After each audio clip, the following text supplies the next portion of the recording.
See, in Zen tradition, Buddhist tradition, they have something called koans, Zen koan. They will just give you one word and you are supposed to meditate on it, just like our mantra. Traditional mantra, you are supposed to constantly think about it. They will tell you, find out the one sound of one hand clapping. How can sound come by one hand clapping? And you have to go on, contemplate, meditate on it. Suddenly, when you are in bathroom, maybe, when you are really relaxed, that clicking will happen, that understanding will happen. That is what they call satori, first spiritual experience. Going beyond logic means your logic is tired. You give space for yourself, for your being, for your consciousness to overpower you. Your schools, colleges, universities, everything teaches you to sharpen your logic. Constantly, you try to bring everything under the control of your logic. You see, gathering knowledge means bringing things under your logic, understanding things according to your logic. That is what is gathering knowledge. All your degree, whether it is bachelor's, master's or doctorate, anything, it's nothing but trying to bring that part of the knowledge under your logic, that part of the understanding under your logic.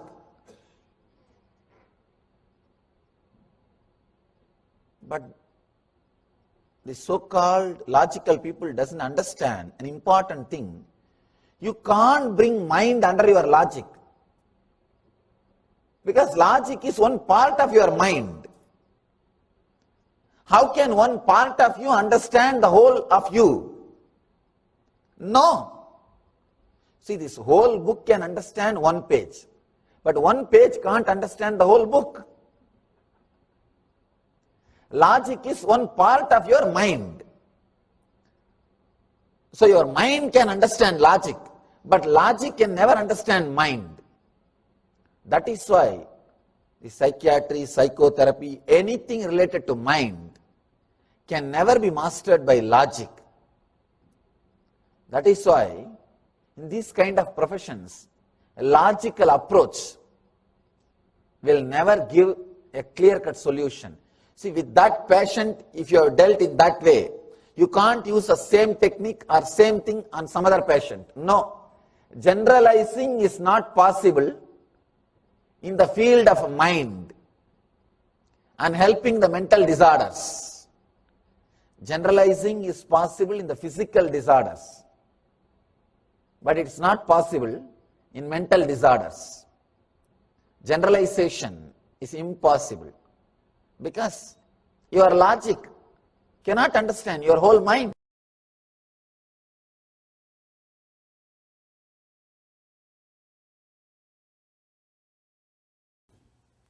Sadashiva Samarambam Shankaracharya Madhyamam Asmadacharya Paryandam Vande Guru Paramparam.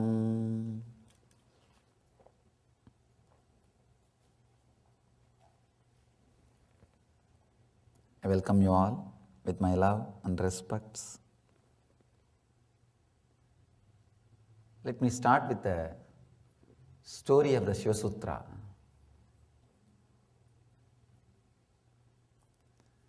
We were actually contemplating to present some traditional scripture in its authentic, true original form.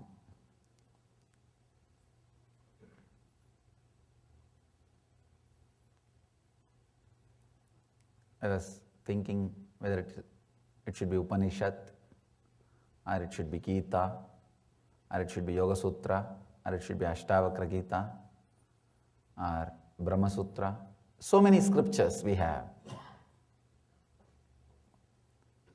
When I went through, practically every scripture had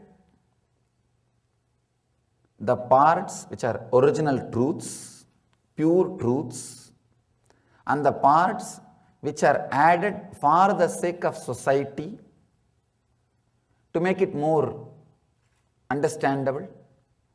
The third part, compromising for the sake of the people who are not able to imbibe it. Every book has these three parts.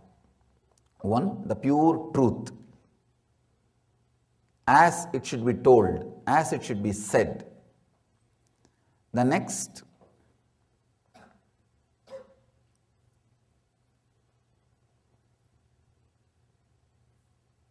for the sake of society.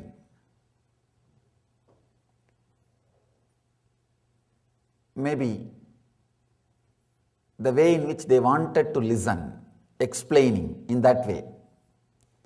And the next, completely compromising. Sometime you will see masters do compromise for the sake of the disciples.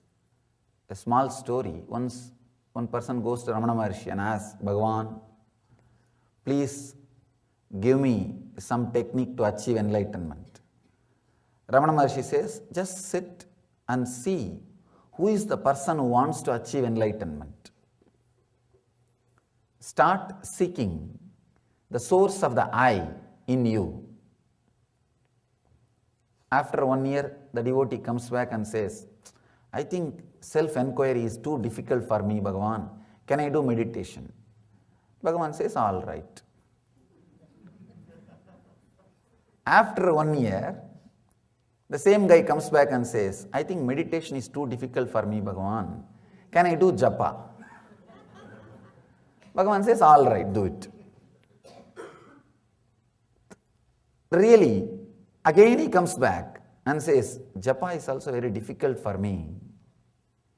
Can I do puja? Bhagavan says, all right, do puja. During the last meeting, there was a devotee who was taking notes of the teachings of Ramana Maharshi. What he will record? He will say, Bhagavan asked one devotee to do puja. So naturally, if he records and presents teachings of Ramana Maharshi, means Ramana Maharshi told disciples to do puja. No. He accepted, but that is not his message.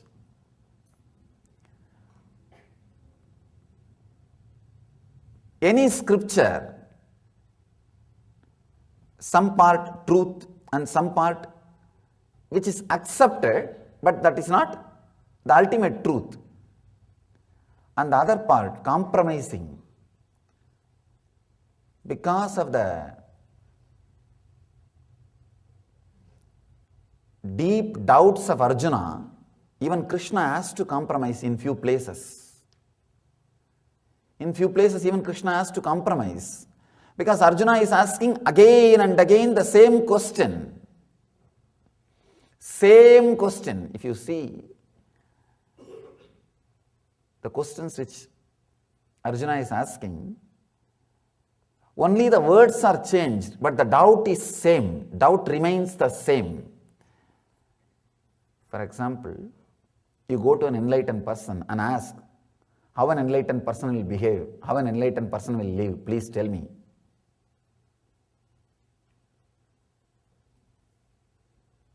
If you have not lived around him and you are asking this question, perfectly all right. Means you want to know. You lived around him for 10 years and then you ask him how an enlightened master will behave, means you are trying to judge. Arjuna lived around Krishna 33 years. They were close friends, college mates actually. Both of them studied in same Gurukul. Now he is asking, tell me, how a Jivan Mukta, Sthita Prajna will be. It means what? Now he is going to refer whether Krishna has achieved that state or not. He heard all the teachings from the Krishna. He wants authority.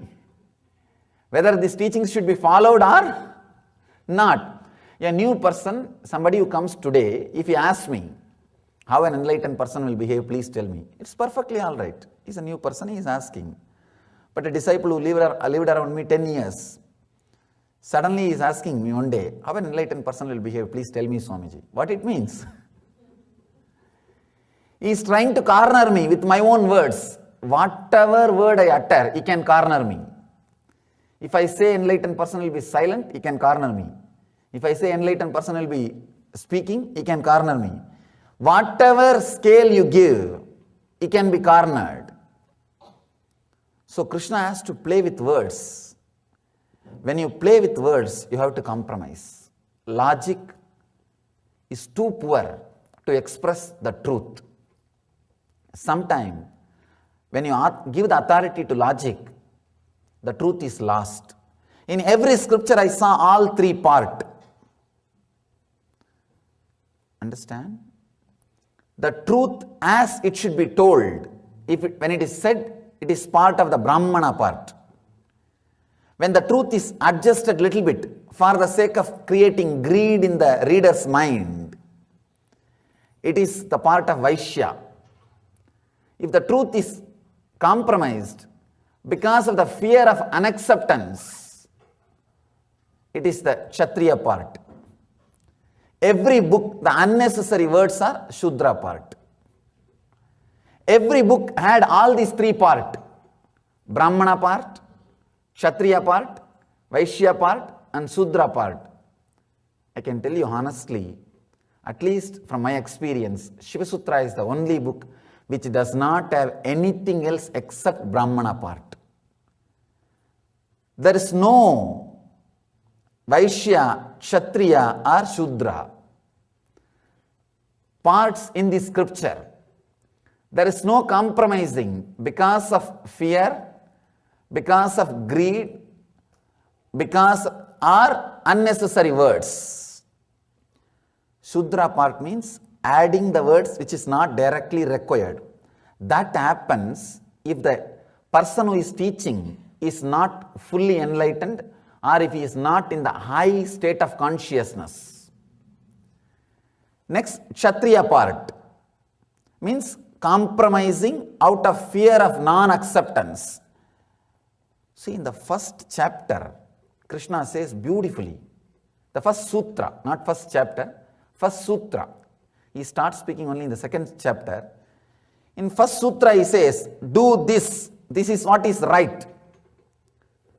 But this poor guy, Arjuna, is not able to grasp.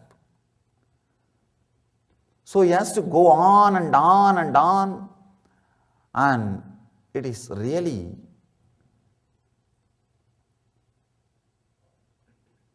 passions of Krishna, nothing else but passions of Krishna. After 30 years of living together, Krishna has to verbally say, I am God, listen to me. It's a disrespect to Krishna. Arjuna has lived around Krishna 30 years, and after 30 years of living together, Krishna has to tell boldly, Sarvadharman paridyajya, mamyegam saranam vraja, aham tva sarvabhabebhyo moksha ikshyami masuchaha. Means, he is telling, drop everything, surrender unto me, I will show you the path, living after 30 years together.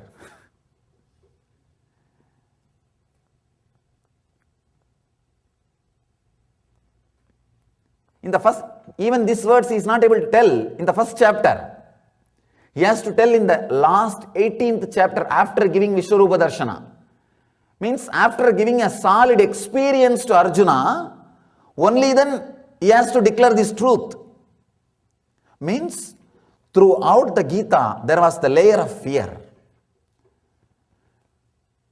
Shudra part gets added into scriptures if the teacher is not in the high enlightened consciousness. Kshatriya part gets added into scripture if the disciple, listener is not prepared or devoted. Arjuna had only the attitude of friend, not the disciple. Sakabhava. Sakabhava means democracy. The truth cannot be shared with the mental setup of equality. Sakabhava is beautiful to start the relationship. But with the Sakabhava, never the ultimate things can be transmitted. Krishna was more a friend. That is why he repents.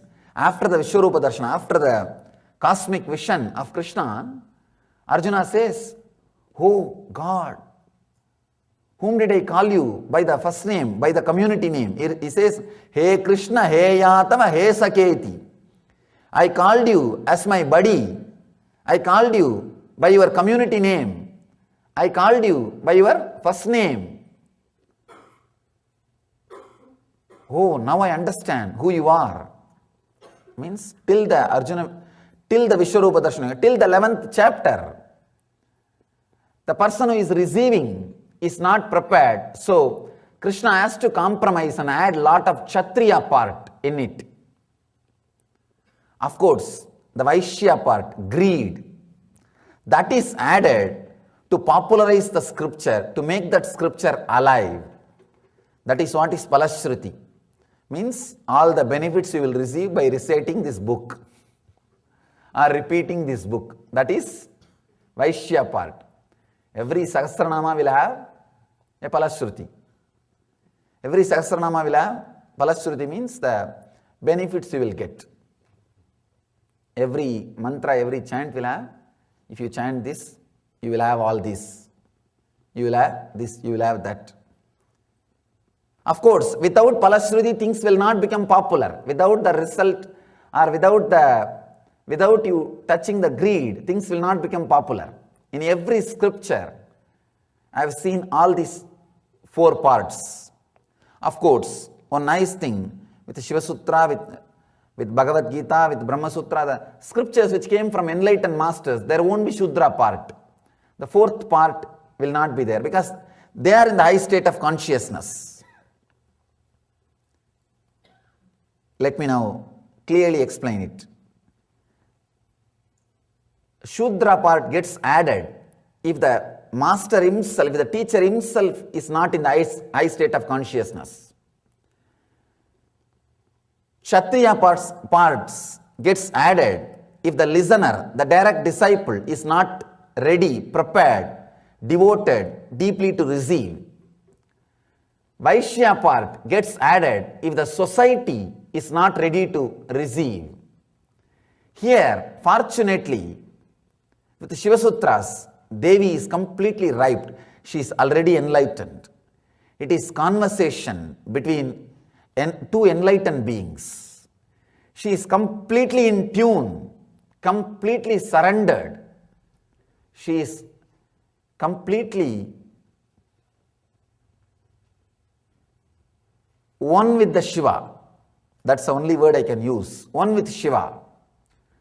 So, the person who is talking is in the high consciousness. The person who is listening is in the high consciousness.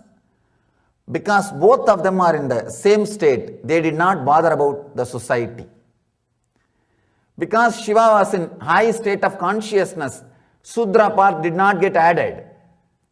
Because Devi was in high consciousness, Kshatriya part did not get added. Because both of them did not bother about the society, Vaishya part did not get added. This book remained as a pure Brahmana scripture, the pure science of enlightenment, without any addition, without any unnecessary line. With no other scripture, we can give the guarantee, you can follow every line, there won't be any disturbance, mistake or any problem. But with this scripture, we can even say legally. Every line is so complete, so full. You don't have to bother about the context.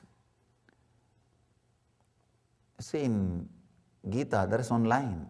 Even the Vaishyas, women and lower caste people achieve enlightenment by meditating on me, Krishna says.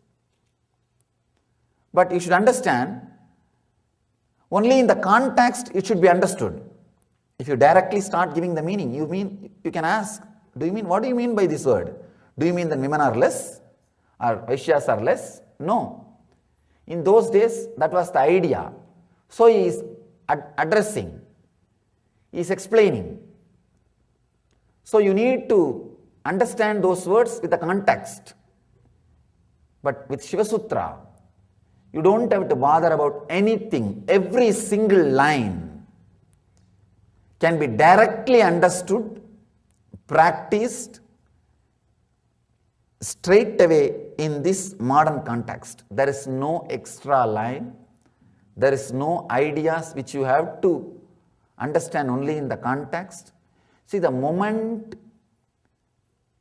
there are some lines you need to understand only based on the context, you need a commentator, Bhashyakara. This is the scripture which does not need commentator. That is why it is never commented. Nobody gave commentary on this. Very few. On Bhagavad Gita, there are 6,000 commentaries available now.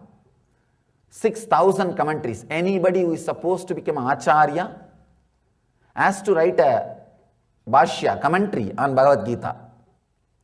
Then understand. Fortunately, Krishna was not there to see all the commentaries.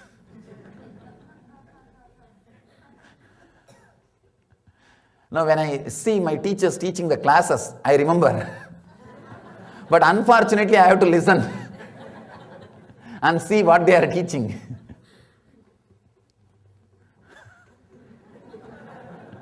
I think the smile conveyed everything.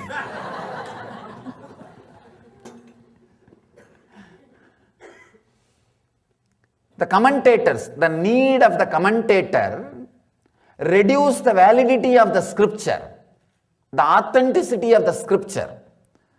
A scripture should be such, at any point, anybody should be able to pick up that book, read and experience it. Only then that book can be called as a complete manual without any commentator or interpreter. The moment you accept the necessity of the commentator or interpreter, the scripture will not be in its pure form. The scripture will lose its pure form. Here, Shiva has made such a wonderful book. No need for any commentator. Please understand, I am not commenting, I am just repeating in English, that's all. I am not commenting, I am not adding, I am not removing, I am just presenting, because it is presented in Sanskrit. It has to be presented in the modern language, English. I am just putting it in a different language, that's all. This book does not need commentary. There was a beautiful story. One of the disciples of Ramakrishna,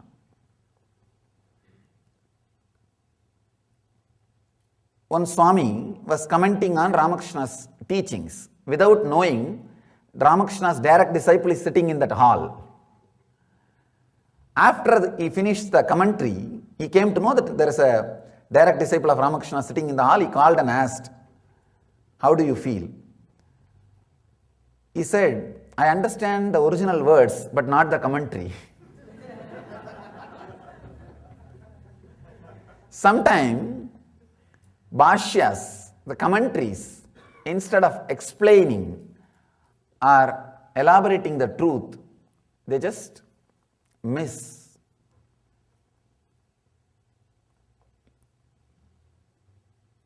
This is the book which has no Brahmana, which has no Vaishya, Kshatriya and Shudra part, which is pure the Brahman science, the science of enlightenment, that's all.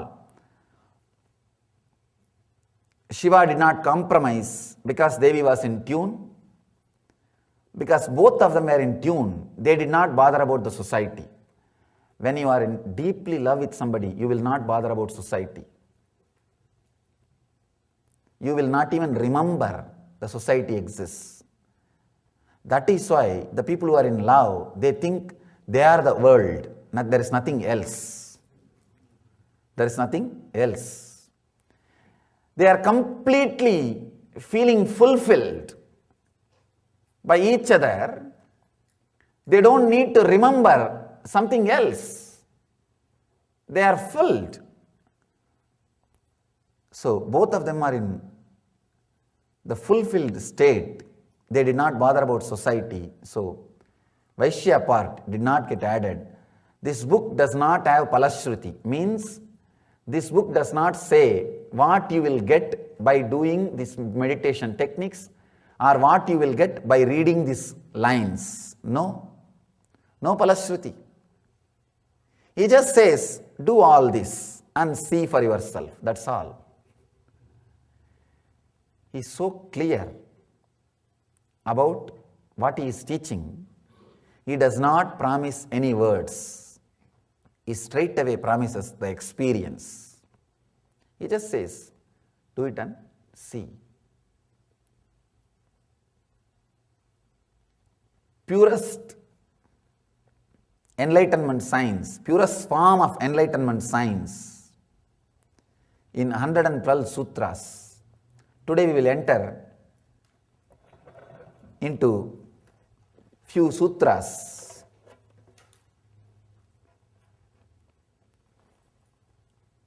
Let me read the sutra, then we will try to understand.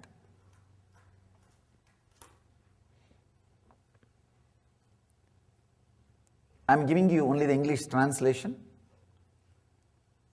Blessed one, as senses are absorbed in the heart, reach the center of the lotus.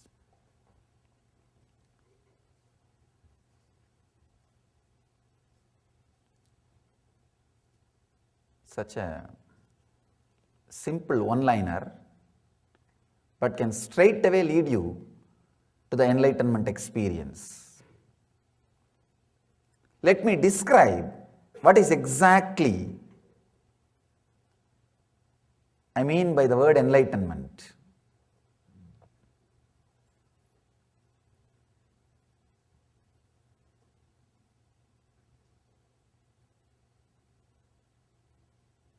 Ramakrishna says beautifully, whenever I try to explain exactly what is enlightenment, I am blocked. Of course, that is the truth. Maybe I can try to give one point of understanding. There will not be any movement of letter or word or a thought between your navel and the throat. The words will come only from the throat. I can say this is one of the precise description of enlightenment. There will not be any word or thought or syllable or sound movement between the navel and the throat. Means only when you are talking the words will be coming. When you are not talking, there will not be any words inside. Only the energy movements. Only the energy movements. Means there is no thought. There is no verbalization. There will not be any continuous inner chattering. Your inner chattering is the only thing which disturbs your whole life. Very difficult for a normal person to understand. They will always think, no, unless I have inner chattering, how will I plan my everyday life? How will I be able to run my business? How will I be able to live? Understand, when you don't have inner chattering, I don't say it is a dead silence. It is an intense energy. Whatever needs to be done comes out as a full, complete visualization.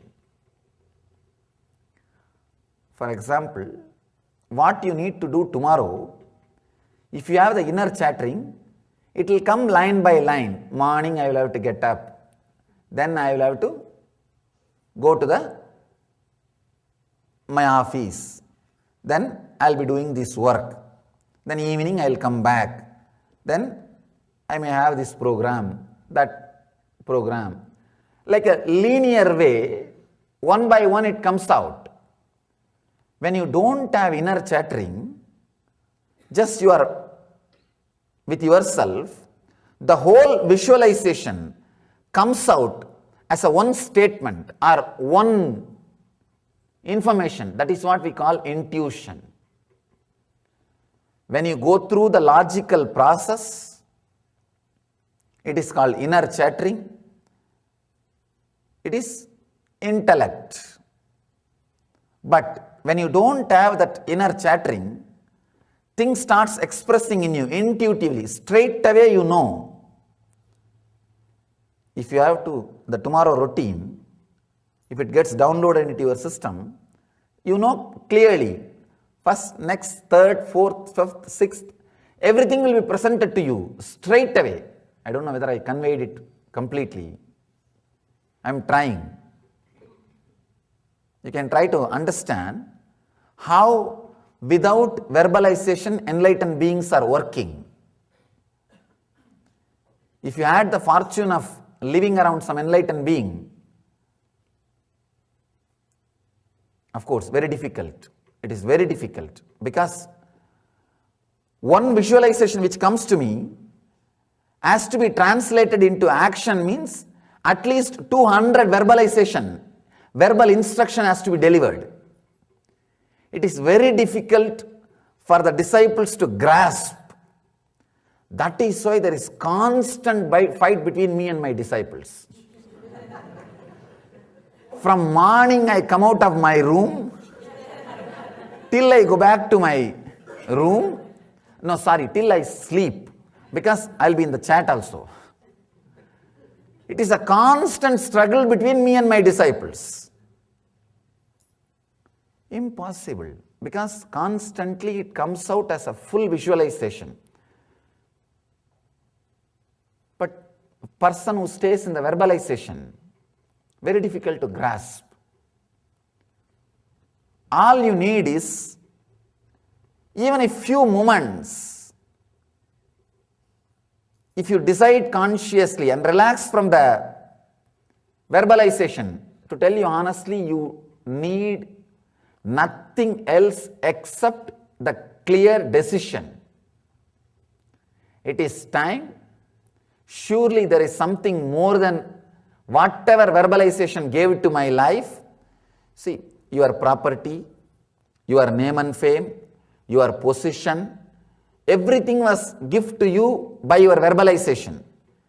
The thinking which you had, that only gifted everything to you. So you have a deep gratitude for verbalization. Apart from gratitude, the utility value, you know this is paying and going to pay. Continuously it is going to add more and more. The utility value is there.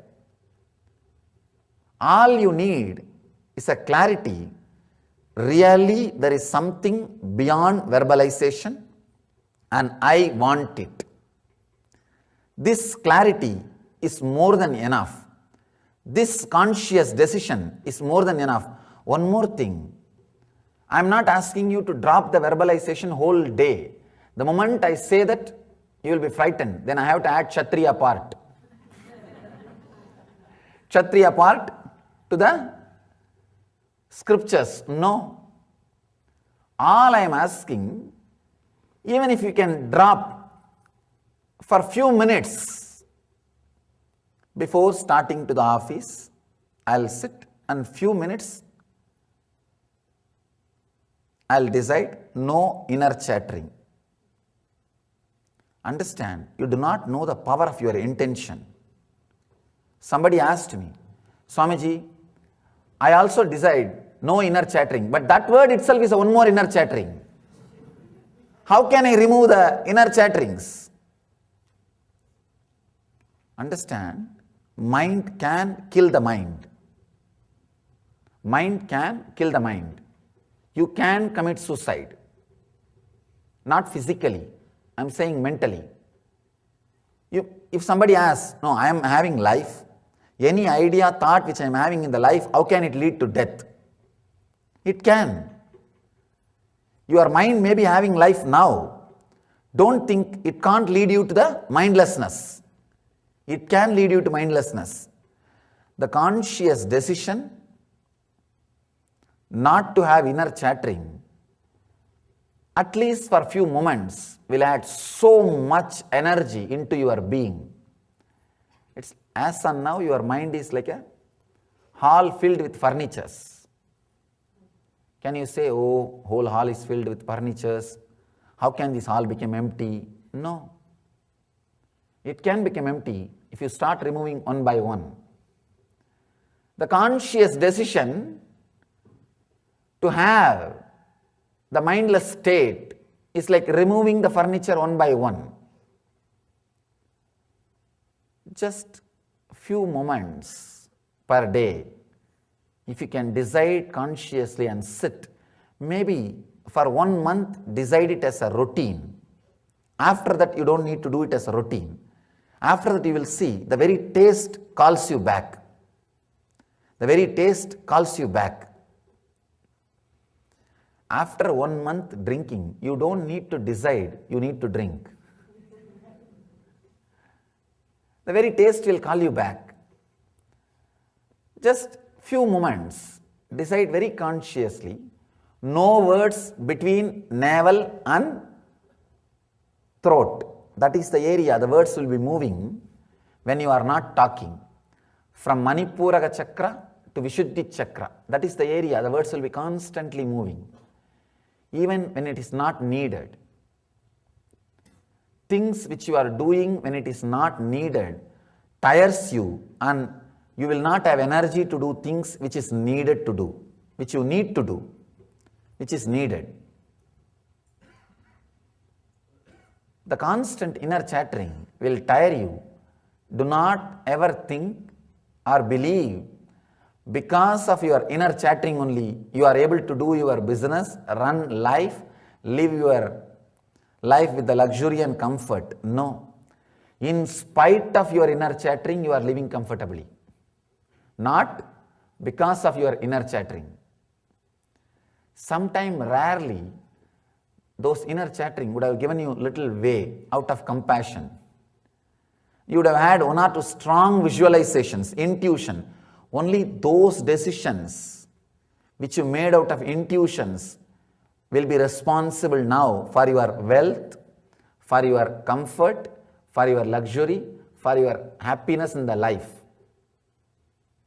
You can just look back and see the major successful decisions. When those things happened in you, you might have been in a high mood, or the mood in which there was no thoughts. Only those decisions bring joy, peace and bliss. Understand, enlightenment means not having any letter, word, sound, vibration between navel and Vishuddhi. That's all. Here Mahadeva is giving a straight technique to achieve this state. There is so many other descriptions about enlightenment. Here I am giving you the description or understanding through which directly you can enter into this technique. Mahadeva says, blessed one, as senses are absorbed in the heart, reach the center of the lotus. He says, as senses are absorbed in the heart, reach the center of the lotus. This is the technique for the people who are living intensely with the senses. I want all of you to understand, we are not living with senses, we are living with mind. Let me tell you how to find out whether we are living with senses or mind. For example, about some ecstasy or experience or joy, if you have your fantasy and visualization, maybe about drinking or smoking or a physical pleasure or lust or some food, if you have a fantasy that this is going to be like this, When you really enjoy, if it was more than the fantasy, you are living with senses. When you are really enjoying, if that experience is less than the fantasy, what you fantasized, you are living in the mind. Fantasy is mind, experience is senses. You yourself can find out whether you are living in the mind or in the senses. If you are living in the senses, enlightenment is easy for you. We are not living in the senses, means we are not living naturally, because so much of advertisements, ads for the food makes your fantasy about food too big and experiences too small.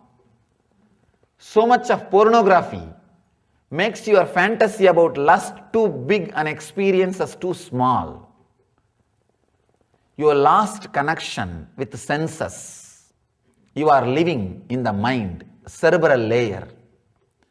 Our life is now centered in cerebral layer.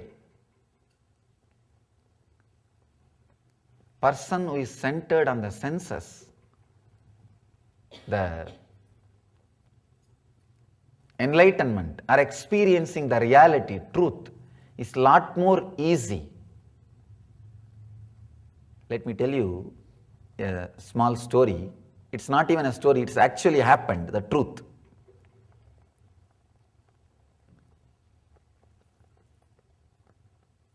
One priest who was working in a very famous Shiva temple in South India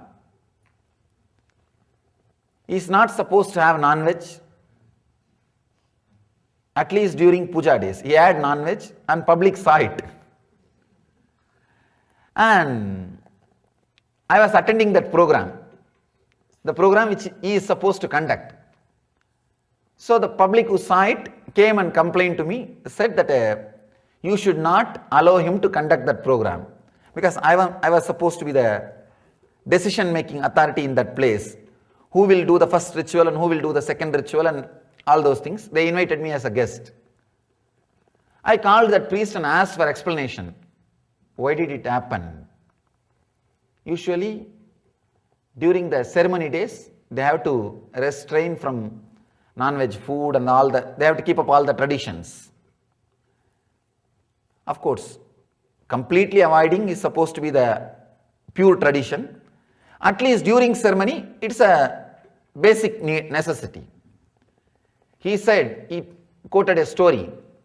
There was a story, the traditional literature, the Kannappa, story of a hunter, Kannappa. He was a great devotee of Shiva.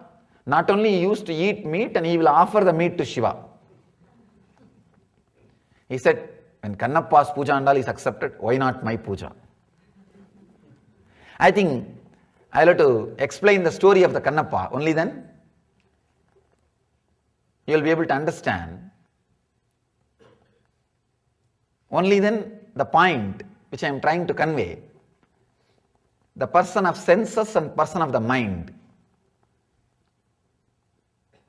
we will be able to understand. There was a great hunter in a forest who lived a complete real physical life. Blessed are those who are living in a place where there is no TV. Blessed are those who are living in a place where there is no fantasy added into their system. I am not blaming the communication system or television. It is good. Because of that only we will come to know whether there is going to be tsunami or whether there is going to be fire, and so many beautiful utility things are there. But when the consumeristic society, consumeristic ideas, especially the corporate world, when it takes over to market their products, the communication system is used to mix poison into the society. It is equivalent to mass poisoning. So much of advertisement for food is naturally nothing but mass poisoning. If you travel in the highways of India, The moment you see the temple tower, you will know there is going to be a village coming. There is a small village. In the Western countries, if you travel, if you see the McDonald's tower, you know there is a county. So much of ad, so much of publicity for food is not required. And after all, everybody, the moment they feel the hunger, they are going to eat. Why should it be marketed so much? Then naturally, the idea to eat comes inside the system again and again. I am talking only about the food, but there are so many things. This guy was fortunate. He lived in forest, so no fantasy was added to your system. He was living purely in senses. He was completely centered on senses. If he smiles, he really is happy.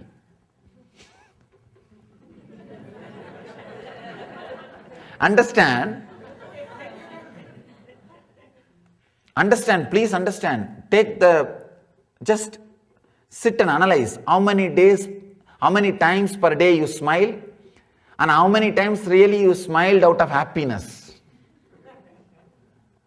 And how many times out of the social courtesy. When he smiles, he is really happy. When he is angry, he will be really angry. Because he lives on the senses. He does not calculate. See, before you express your anger, you actually go through a full budget. How much it is going to cost, what you are going to gain and what you are going to lose. You go through a complete budget actually. You can see. He's a simple guy, straightforward guy. If he is angry, he is angry. If he is happy, he will be smiling. Over. There is no system of suppression. The automatic sensor does not exist in him. I am not saying you should live without automatic sensor. I am saying the being itself should be defined, not your action. The very being should go through the transformation. As of now, only your action is civilized, not the being. Civilizing the being is what is Vedic civilization, not civilizing the actions. Civilizing the action is not the civilization, pseudo. Civilizing the very being. The purpose of our gurukuls, the Vedic traditional gurukuls, are civilizing the very being. Without reducing the power of the senses, the being will be civilized. But in the so-called developed societies, the power of the sense has to be disturbed, shaken completely to make you as a civilized being. We have lost too many things, too many precious things in this so-called civilization. In this so-called civilization. He's a young man living just with senses, very simple-hearted person. Traditionally, the whole family respects and devotes Shiva, devoted to Shiva. Devotees of Shiva, understand? When this kind of persons, people are devoted, they will be really devoted. When they fall flat, they really mean it. I have seen many people, before falling flat, they will hold that credit card bag. They will hold the cell phone. They will be holding the purse. When he falls flat and does namaskar, he really means it. When he touches the feet, he really means it. Many times, when people try to touch my feet, I used to get frightened. Because you don't know. They think I can't see inside.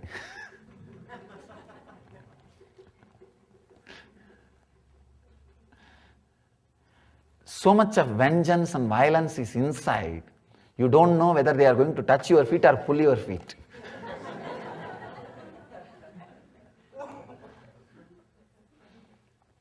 But when Kannappa falls, he really means. When he bows down, he really means that kind of a being. For them, no need for any prana pratishtha or energizing process. The moment they see the idol, it is deity for them, it is God for them. The prana pratishtha process is needed only for the guys who are very complicated, who are very simple. For them, no prana pratishtha is needed. The moment they see the carved statue, they know it is God. Over. But ordinary mind cannot accept. No. How can just a carved statue be God? Of course, there are some extraordinary minds. Even after energizing, it is not God for them. Forget about them. Now we don't have time to talk about them. For a simple being who is living in the senses, for him, the moment there is a murti, oh yes, it is God, over. There was a small Shivalinga under a tree in the forest.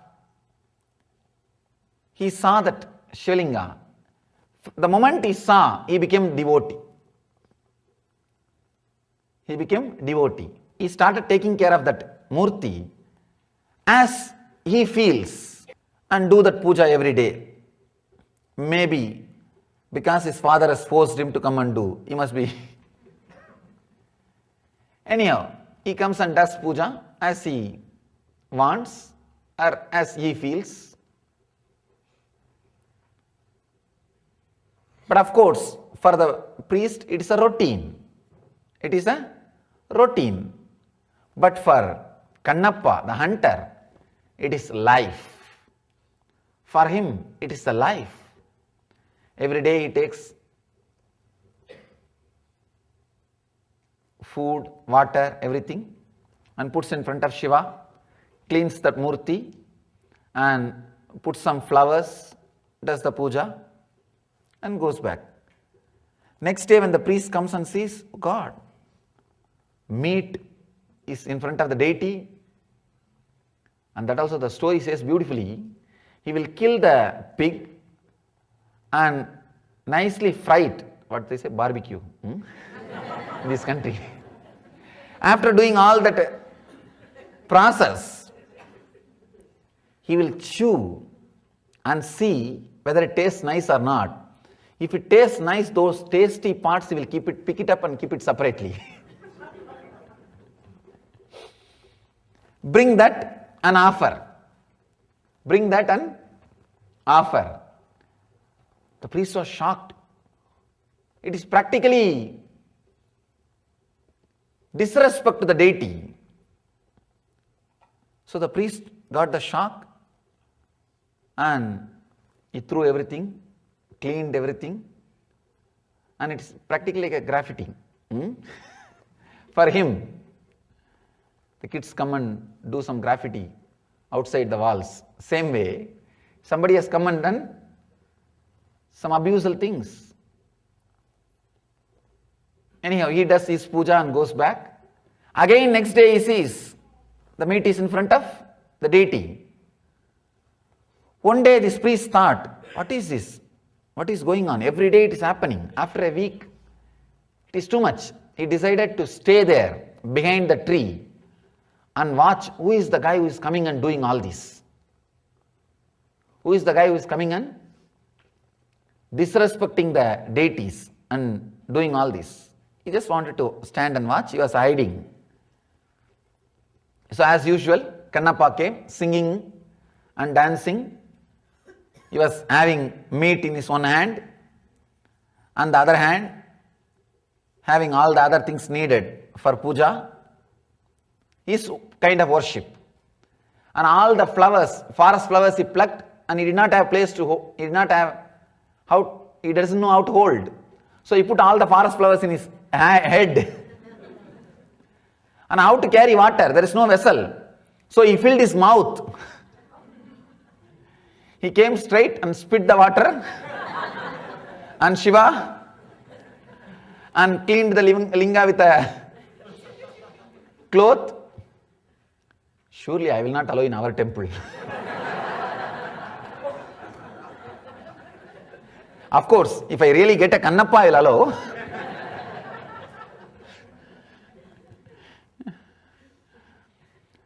Wipes the Shivalinga and puts all the flowers and puts the meat.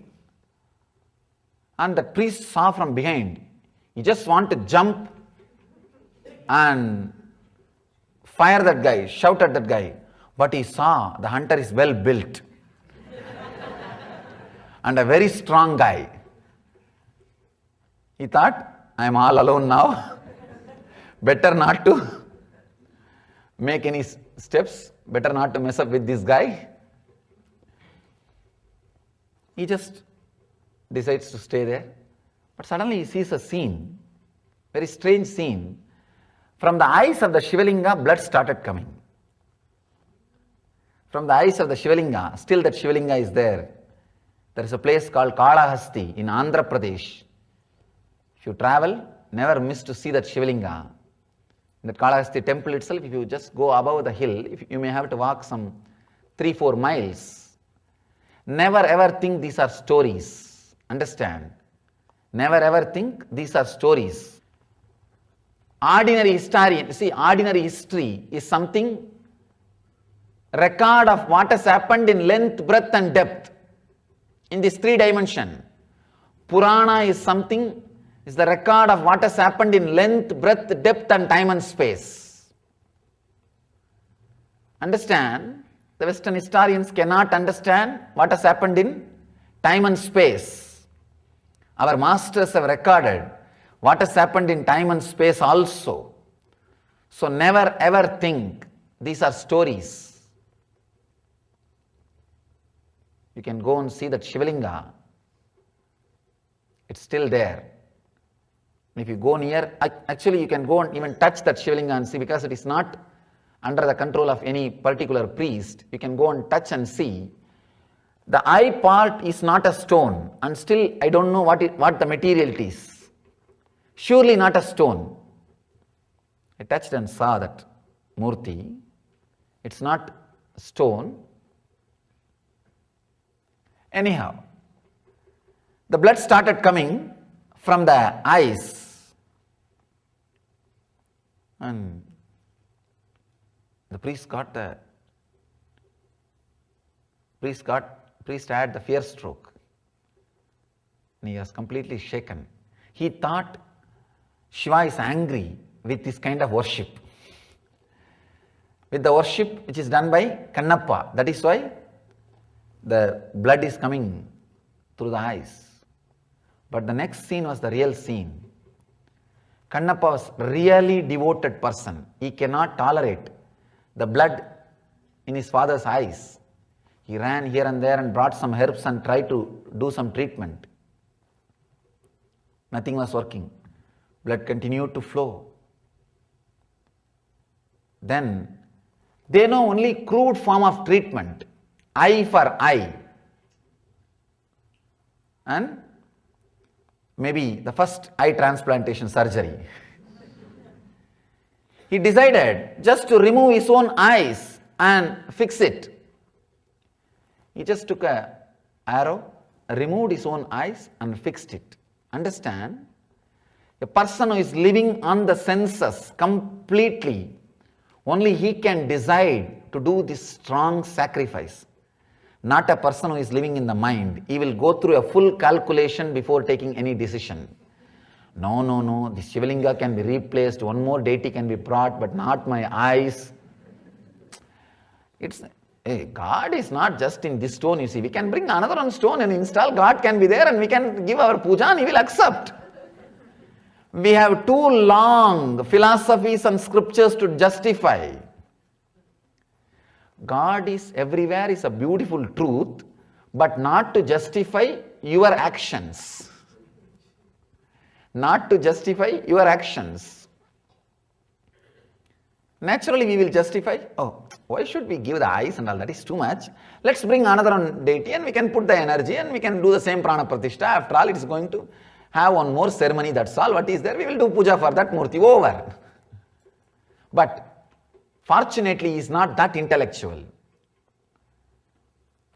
He straight away removed the eyes and put, for him, deity means God.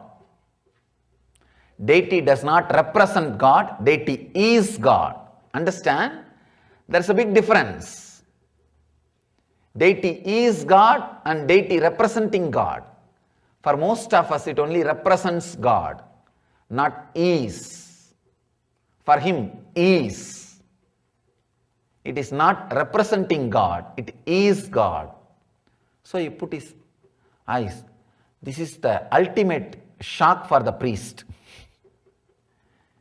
Not only he can't even imagine, forget about doing, he can't even imagine. At the most, he would have went and reported to his father, tomorrow onwards I don't have to go because the deity is not anymore live. He may feel relieved. Anyhow, scene is not ending here. This is not the climax. After he fixed the eyes, the blood stopped coming from one eye. The other eye, blood started coming. One eye got healed, the other eye, blood started coming. Shiva is the guy, he will test you till the end. He will corner you completely because he has to give enlightenment. To give you wealth, you don't need to be tested. All you need to be tested is, will you be able to maintain it properly and use it? That's all. So Vishnu does not have to do too much testing of you. He can straight away bless you. All right, let him have. What is there? See, to have ordinary weapons, we don't need to do the background checkup. But to give an atomic weapon, nuclear weapon, we need to have a complete background checkup about that person who is going to be responsible to handle the nuclear weapon. Enlightenment is nuclear weapon for positive use. New and clear.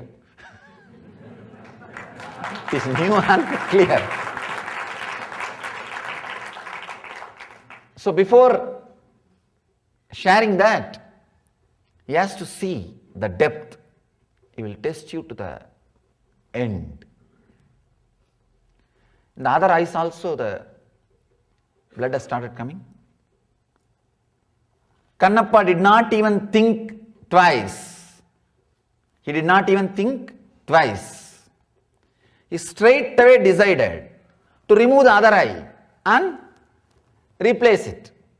See the surrender and dedication. Namaha means I and mine is yours. When Kannappa says Namaha, he means it. Shivaya Namaha means he says I and mine is yours. Ma means mamakara. Whatever is mine and I is yours. That's what is Namaha means. Only Kannappa is authorized to utter the word Shivaya Namaha. We have to say Shivaya minus my property Namaha, minus my eyes Namaha, minus my body Namaha, minus my all these things Namaha. When Kannappa says, he means it. When he falls flat and says Namaha, he means the body and mind is yours. Very literally. Very literally. Actually, you don't need to remove your eyes and keep and all. That's why in our Shivalinga, I did not keep any eyes. We will not have any problem. You don't have to do that. You need an intense attitude. That's enough. Nothing else is required. Attitude is enough. Shiva knows what to take from you and what not to take from you and what to give you. Just the simple attitude of Namaha.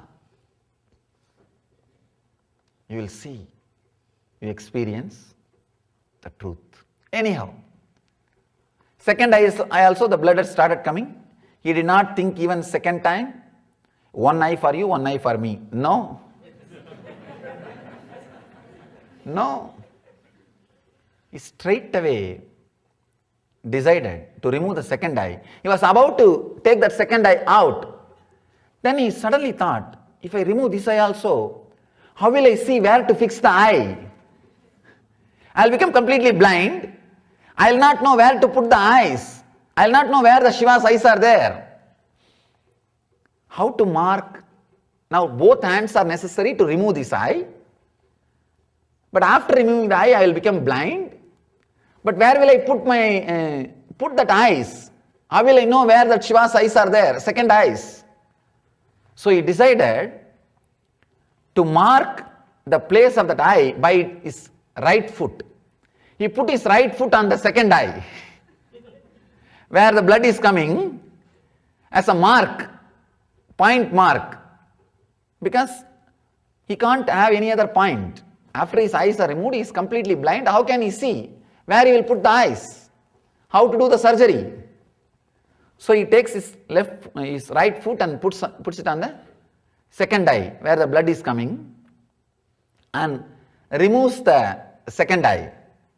Puts the second eye on the eyes of the Shiva exactly.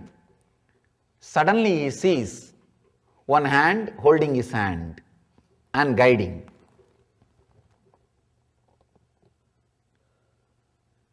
He was shocked. Who is in this forest guiding my hand? And that hand is not guiding to put that eyes on the Shiva's eyes. It is guiding, turning the eyes back to his own eyes, turning his hand back to his own eyes. And the story ends with the climax. Shiva appeared and blessed him, not only with two eyes, with the third eye also.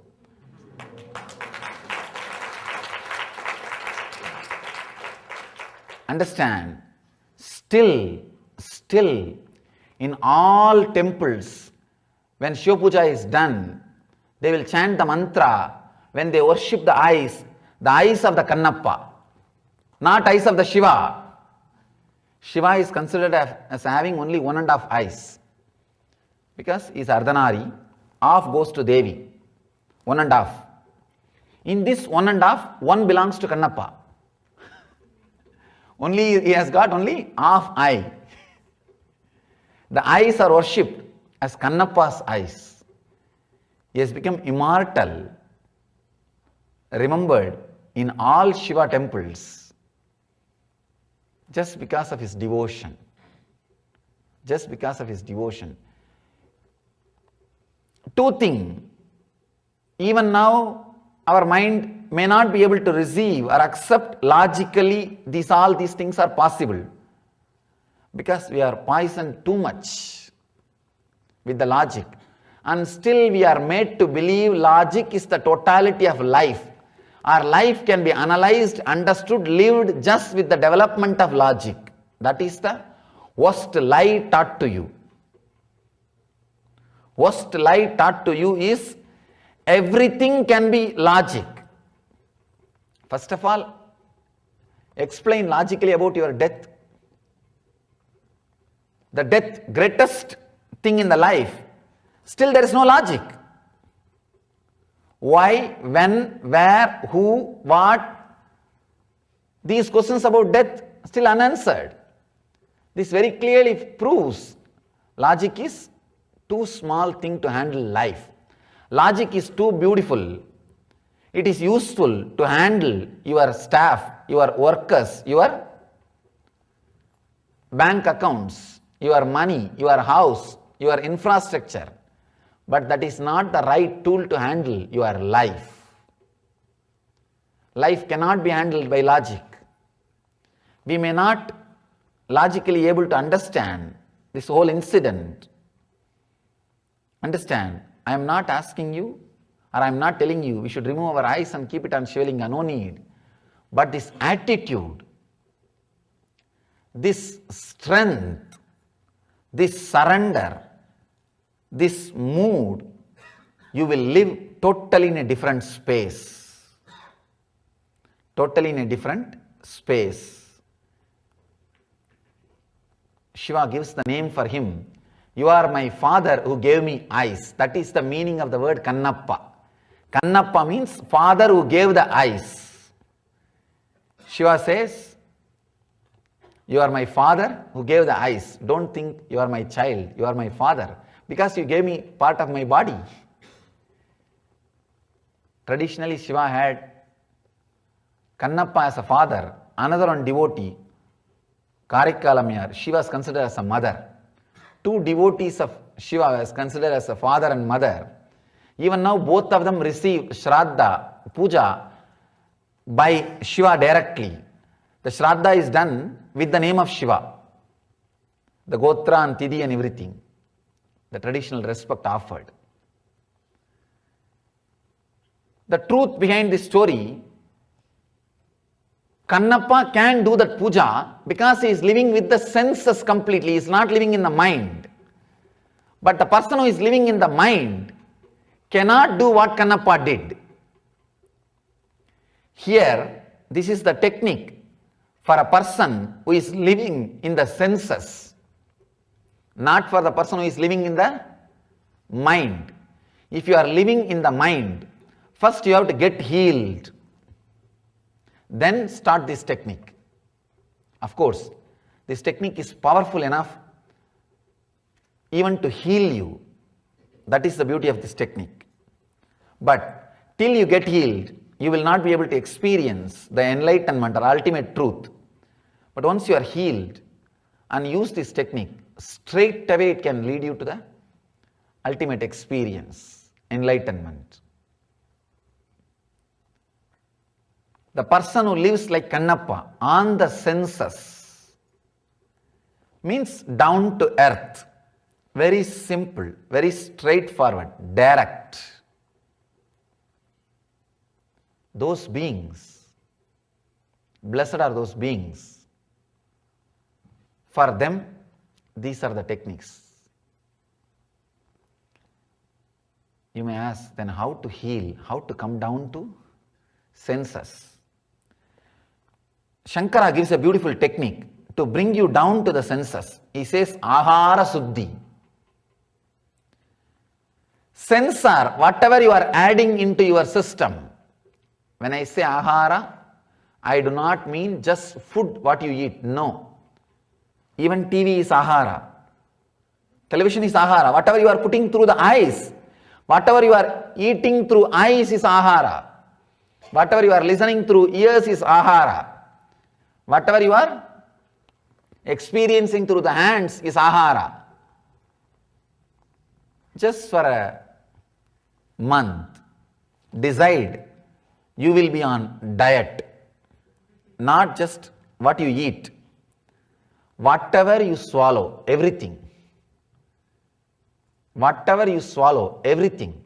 The other day I was reading a very strange but very funny article in a magazine related to the whole food and diet. They say people sit and eat during the TV program, watching TV and filling. And you don't know how much is put in front of the table, and the moment program is over, the table will be over. Now there is a study about this eating and watching television. They say if the program is too violent, the quantity of food goes inside is high. Because your body feels highly violent. So you swallow left and right. And you do not know what you are putting inside. Program is over, you are also over. After that there will be lunch. Anyhow, not only the food which you eat, even the ideas which we take inside, even the things which we put inside, the Ahara Suddhi is the best way to bring you down to the senses, bring you to the reality, to make you simple, to make you blissful, to make you down to earth. Shiva says, blessed one, as senses are absorbed in the heart reach the center of the lotus. Actually, the original Sanskrit word is Bhagavadi. Bhagavan means blessed one. Bhagavadi means the Devi. Blessed one is a Devi. As senses are absorbed in the heart, he says, just bring yourself down to the sense level. Let you be completely centered on you. As on now, our senses are absorbed in the mind, head. He says, let your senses be absorbed in the heart. Means, do not live the life of fantasy based, live the life of reality based. Reality based life. He says, reach the center of the lotus. There is a beautiful commentary on this sutra. There is a mudra called Shambhavi Mudra. Let me now describe you the exact technique, what Shiva describes here. Whatever I was talking as a diet, agara shuddhi, all these things are lifestyle changes. That is one thing. An exact technique itself, now Shiva is describing. Let me narrate that exact technique. It's called Shambhavi Mudra. Shutting down completely all your senses. Means, when you close your eyes, there should not be pictures moving. When you close your mouth, there should not be tongue movement. When you close your nose, there should not be smell. You can inhale and exhale. Don't stop that. Inhaling and exhaling can be there. But where you process and realize the smell, that part of the mind should be stopped. The prana can go and come, but no question of analyzing. Oh, good onion smell. I think food is ready. This Swami is not lending. And Anna Mandir is ready. Clearly, you see, not allowing the thoughts which follows after you process and understand the smell. That is what I mean by the word stopping the senses. See, closing the eyes is very easy, but not letting things move inside your eyes, switching off the inside television is the real job. That is the real job. To tell you honestly, this whole technique, you need to practice only for 5 minutes, not more than that. After more than 5 minutes, you don't need. These are the powerful methods, can give you the glimpse of your inner space. You need a strong faith, strong understanding that there is something more than what you can see. That is the thing needed. There is some more better space or state of consciousness exists which you can experience even though you have not experienced now. That is all you need to understand. Nothing else. As of now, you have seen 3 states: deep sleep, dream and waking state. You need to understand there is something beyond these 3 which can be experienced, Here, Mahadeva says, enter into that Shambhavi Mudra. Means, now I am describing the technique. Please listen intensely, internalize it. Just if you can sit straight, that slow mood of an afternoon nap time, that will.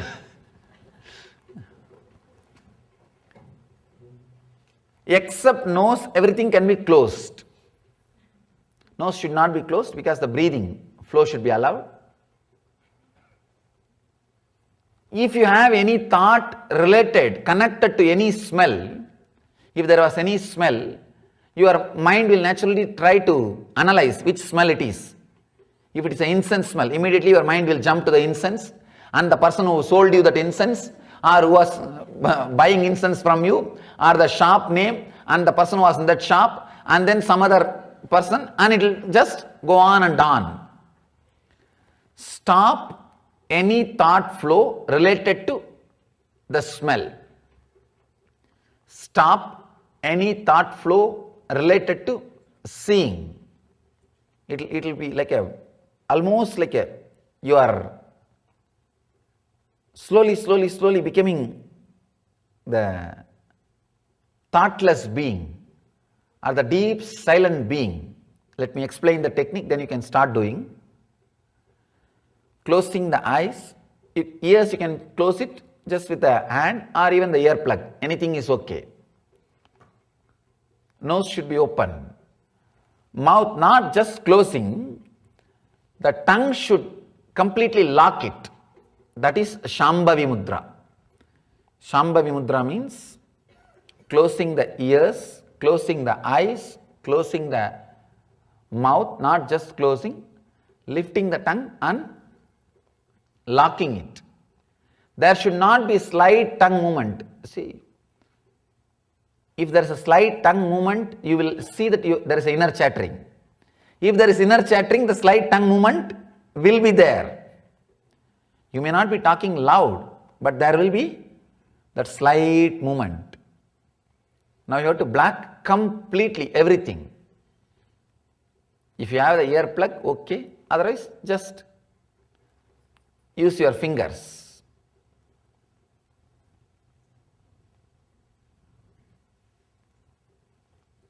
All the 5 senses should be closed.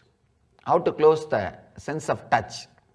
Just take care that you are not touching anybody, and no ornament or the cloth is really tight on your body. It should not remind you that you are wearing them.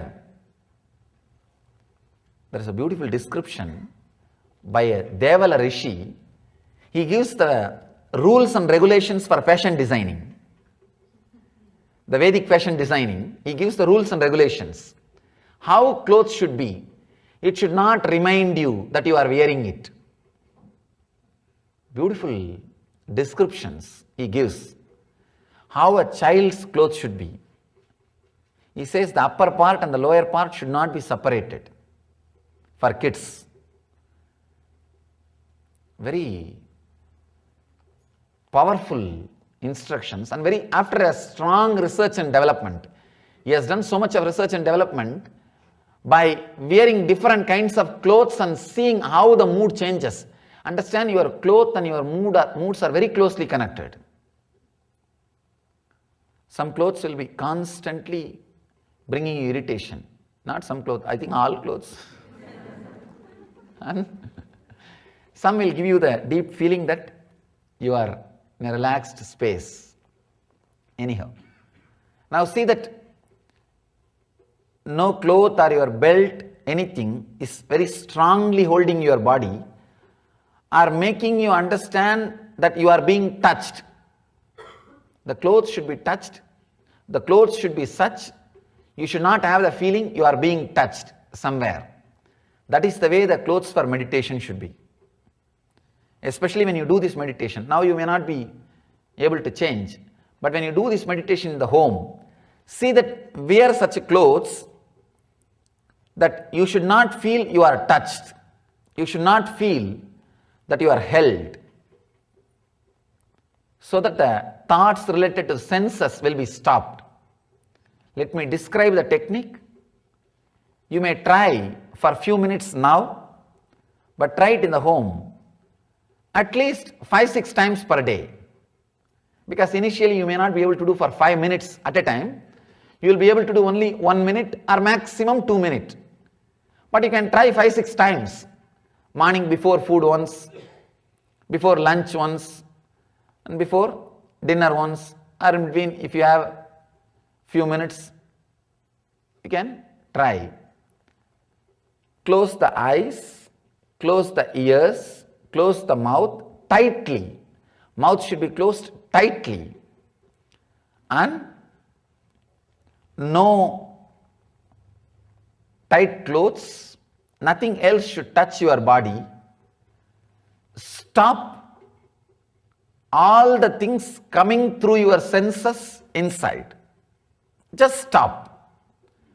No process related to eyes, related to nose, related to ears, related to mouth, related to body.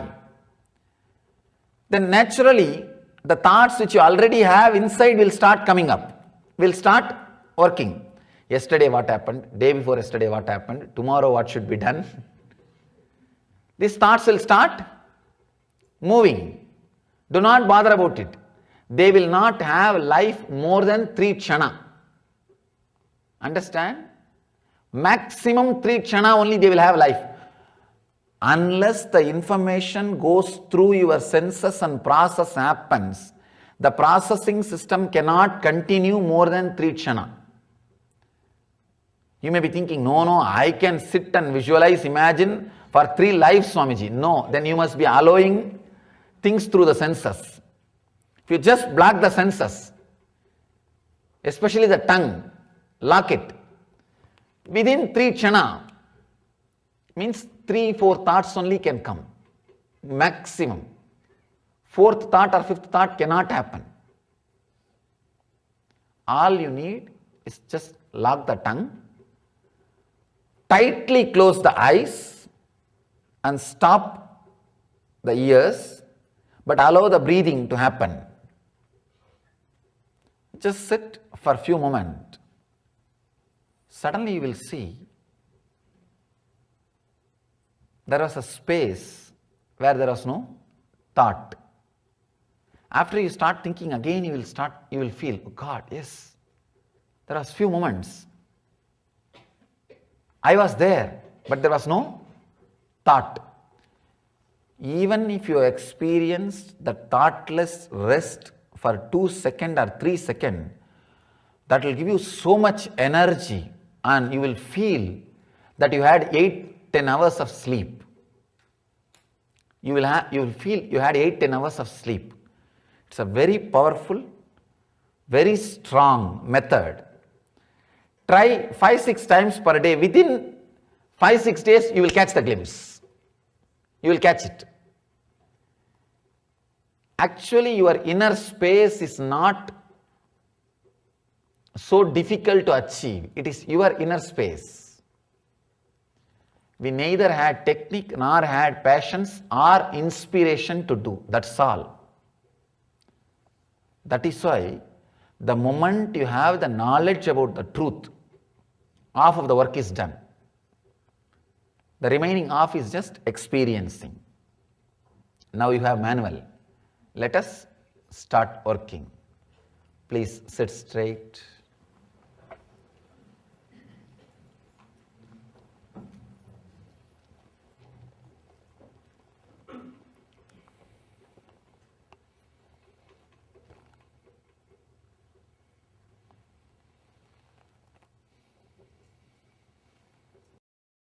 Your eyes.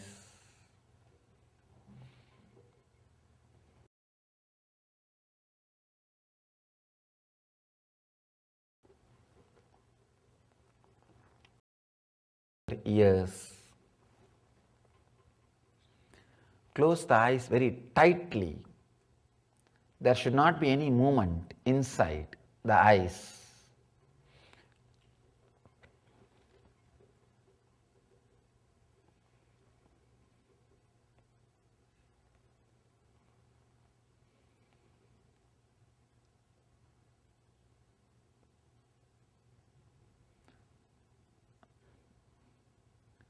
Now just lift your tongue and lock. Do not allow any movement in your tongue.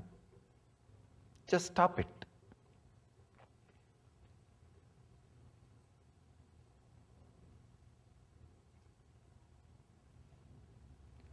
No movement through eyes, ears, tongue, and touch. Just sit. If you lost, thoughts have started coming, try again.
Just stop again and again.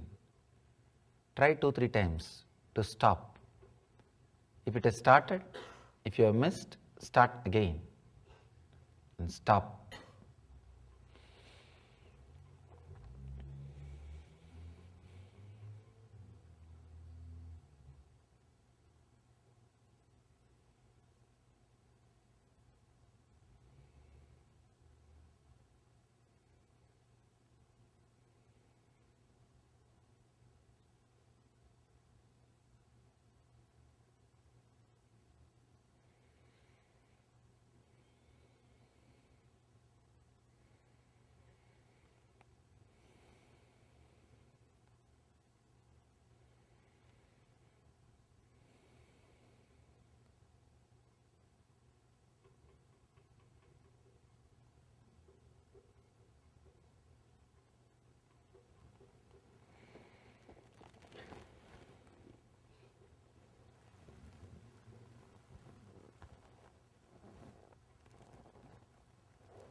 Om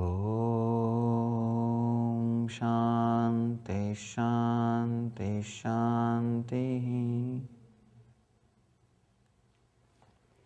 Relax. Try this in the home whenever you find time. Try it just for 2-3 minutes. All you need to do is just lock all the 5 senses and sit for a few moments, and after 2-3 minutes you yourself know, now enough, you won't be able to do anymore.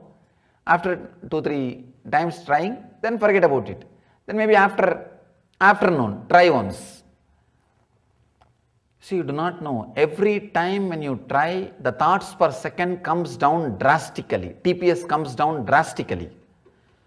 First time when you try, the TPS may come down to 500. Then second time when you try, the TPS will come down to 300. Then within a week, you will see the TPS comes down around 5 to 10. The TPS comes down even around 5 to 10, you will have the glimpse of inner space. You will have that energy being released to the whole system. You will feel just live and fresh. As if you slept for 6-7 hours and you rest completely for 6-7 hours. Once you feel that freshness, be very clear, you touch the inner space. Then what you experience those few moments, try to relax in that same again and again. That's all. That's all is all about meditation. Meditation is like giving one opening and trying to be in the same space which you experienced when you had that opening. That's all. Giving the opening is called initiation. Trying to be in that same space which you experienced during initiation is sadhana. That's all. That's all is the meditation. So, try to play with this technique. Do it very playfully. Don't be too serious. Just very playfully. Per day, 2-3 times try. Of course, if you try in front of your kids and spouse, they may make fun of you. What you are doing? You went to that Swami, something he taught, and anyhow, try a few times a day. You will see suddenly you are able to put yourself into the high energy and the fresh mood. In 2-3 seconds, these are all beautiful weapons, tools you can have. No depression can attack you. If you have this kind of tools in your life, no depression can attack you. No worry can attack you. You will not be taken over. If you are taken over by shaking things in your life, you have a technique immediately. All you need to do is Shambhavi Mudra. That's all. Get back. These are the techniques will bring you back again and again out of depression. It will make you stand again and again on your own inner space. Blessed are those who can stand on their own inner space, who are not dependent on anything else. You will see, when you are not dependent on anything else, it's not that you will give away everything, you will not live with everything. I am not saying that. You will live without irritation. You will live with much more joyful way, relaxed way. When you sit in your sofa, you will have the mind to enjoy. When you have a new big house, you will have the joyful mood to live it. When you have the new car, you will have the blissful, exciting mood to experiment with it. But usually by the time we buy the car, we already developed the mood of 24-hour irritation. So you don't have time, you don't have the inner space to enjoy that car. By the time you make the big bed, this size, and especially in this country, queen size, the bed, you already lost the mental setup of sleeping or resting. So these methods, these techniques will give you the glimpse of inner space through which you can again and again come back, elevate yourself. Krishna says beautifully in Gita, Uttared Atmanatmanam Atmanam Avasadayet. You only have to lift yourself again and again by yourself. Whoever knows the techniques of lifting themselves by themselves, they are friends to themselves. You are the best friend to you. If you know how to lift yourself up. If you don't know how to lift yourself up, you are the worst enemy. Nobody can help you. Only you can do to yourself. So, today we will end with this sutra. Maybe from tomorrow we will have 2 or 3 sutras per day, and let you all experience these techniques, achieve and radiate the eternal bliss, Nithyananda. Thank you.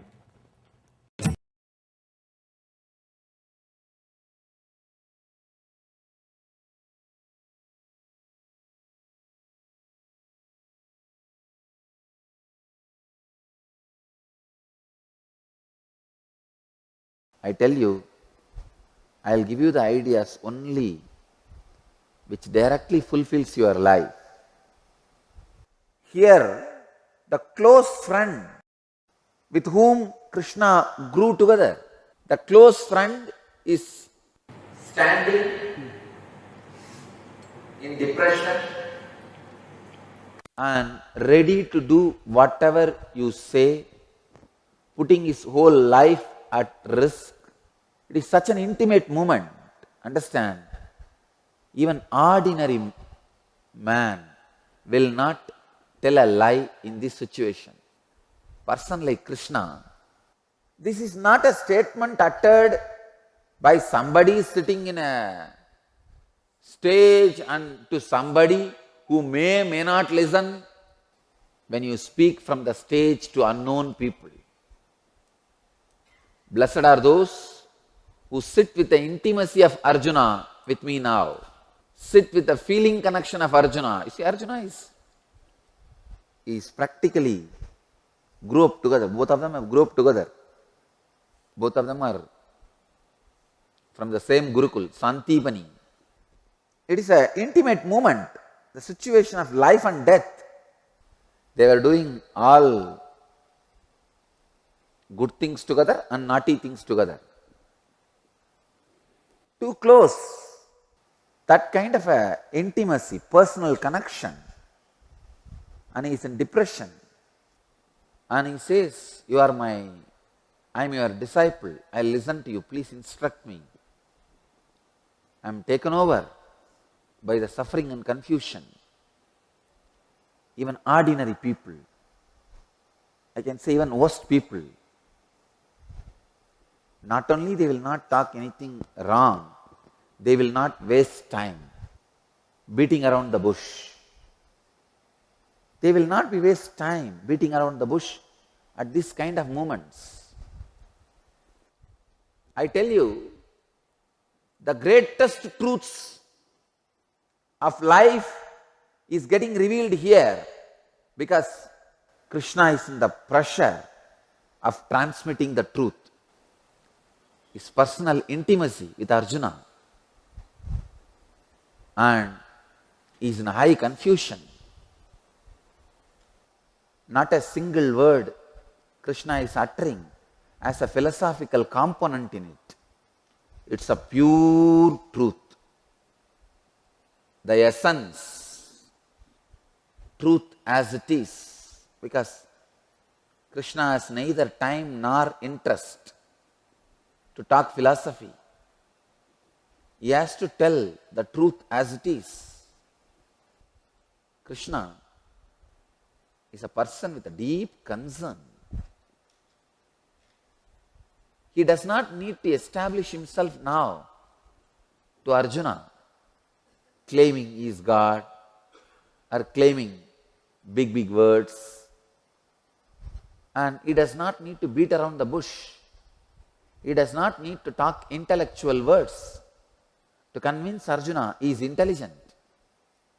He does not need to show graceful movements to Arjuna he is divine himself. No. Arjuna is already thoroughly convinced about the glory and greatness of Krishna. And Arjuna is surrendering. Please save me.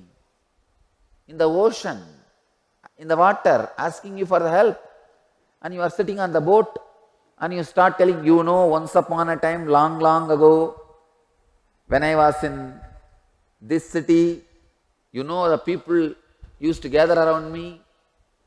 I am directly the embodiment of God's energy, and no fool will be ready to listen to you at that time.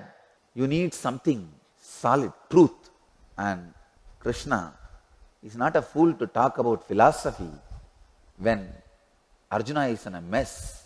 If you look at these verses as a philosophy, you lost it. You abused Krishna. You abused Arjuna. You abused the intimacy between them. You need to now look into who is talking to whom and when.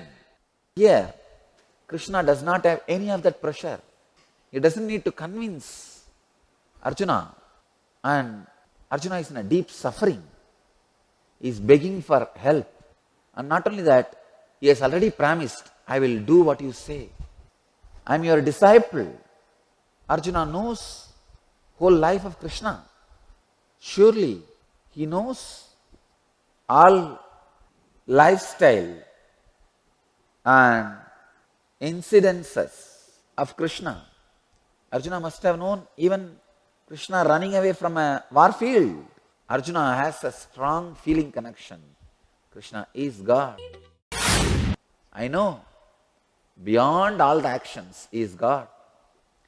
There was not a time when in the past I did not exist, nor was there a time when you and these kings did not exist. There will neither be a time when all of us would cease to exist after this war. I tell you, unless I make you understand the context, the power of these words, you won't understand. When a truth gets marketed, it becomes religion. When commercials are created and spread naturally, it becomes religion. Sometimes the worst part is when fanaticism is added, it became even terrorism. The truth as it is too simple, but to listen to that, to imbibe that, you need a simple feeling connection. Arjuna is going to take whatever Krishna says in face value. Arjuna is trusting Krishna's intelligence more than his logic. He just is desperate. He just wants the truth. He just wants the right guidance. And Krishna, embodiment of love, compassion, person who always gave, a great sacrificer, Tyagi, Tyaga Raja. People may feel surprised when I use the word Tyaga Raja for Krishna. It is not a joke to share your space with thousands and thousands of people. For a normal man who lives in unconsciousness, it looks like womanizing. He is not a womanizer, he is a Tyagi, sharing his space to thousands and thousands. Mass, unconscious, donkey mind can never understand the Tyaga of Krishna. Only a person who lives in his space can understand the Tyaga of person like Krishna. Person like Krishna who lives in that spectrum will enjoy his aloneness million times more than any person around them.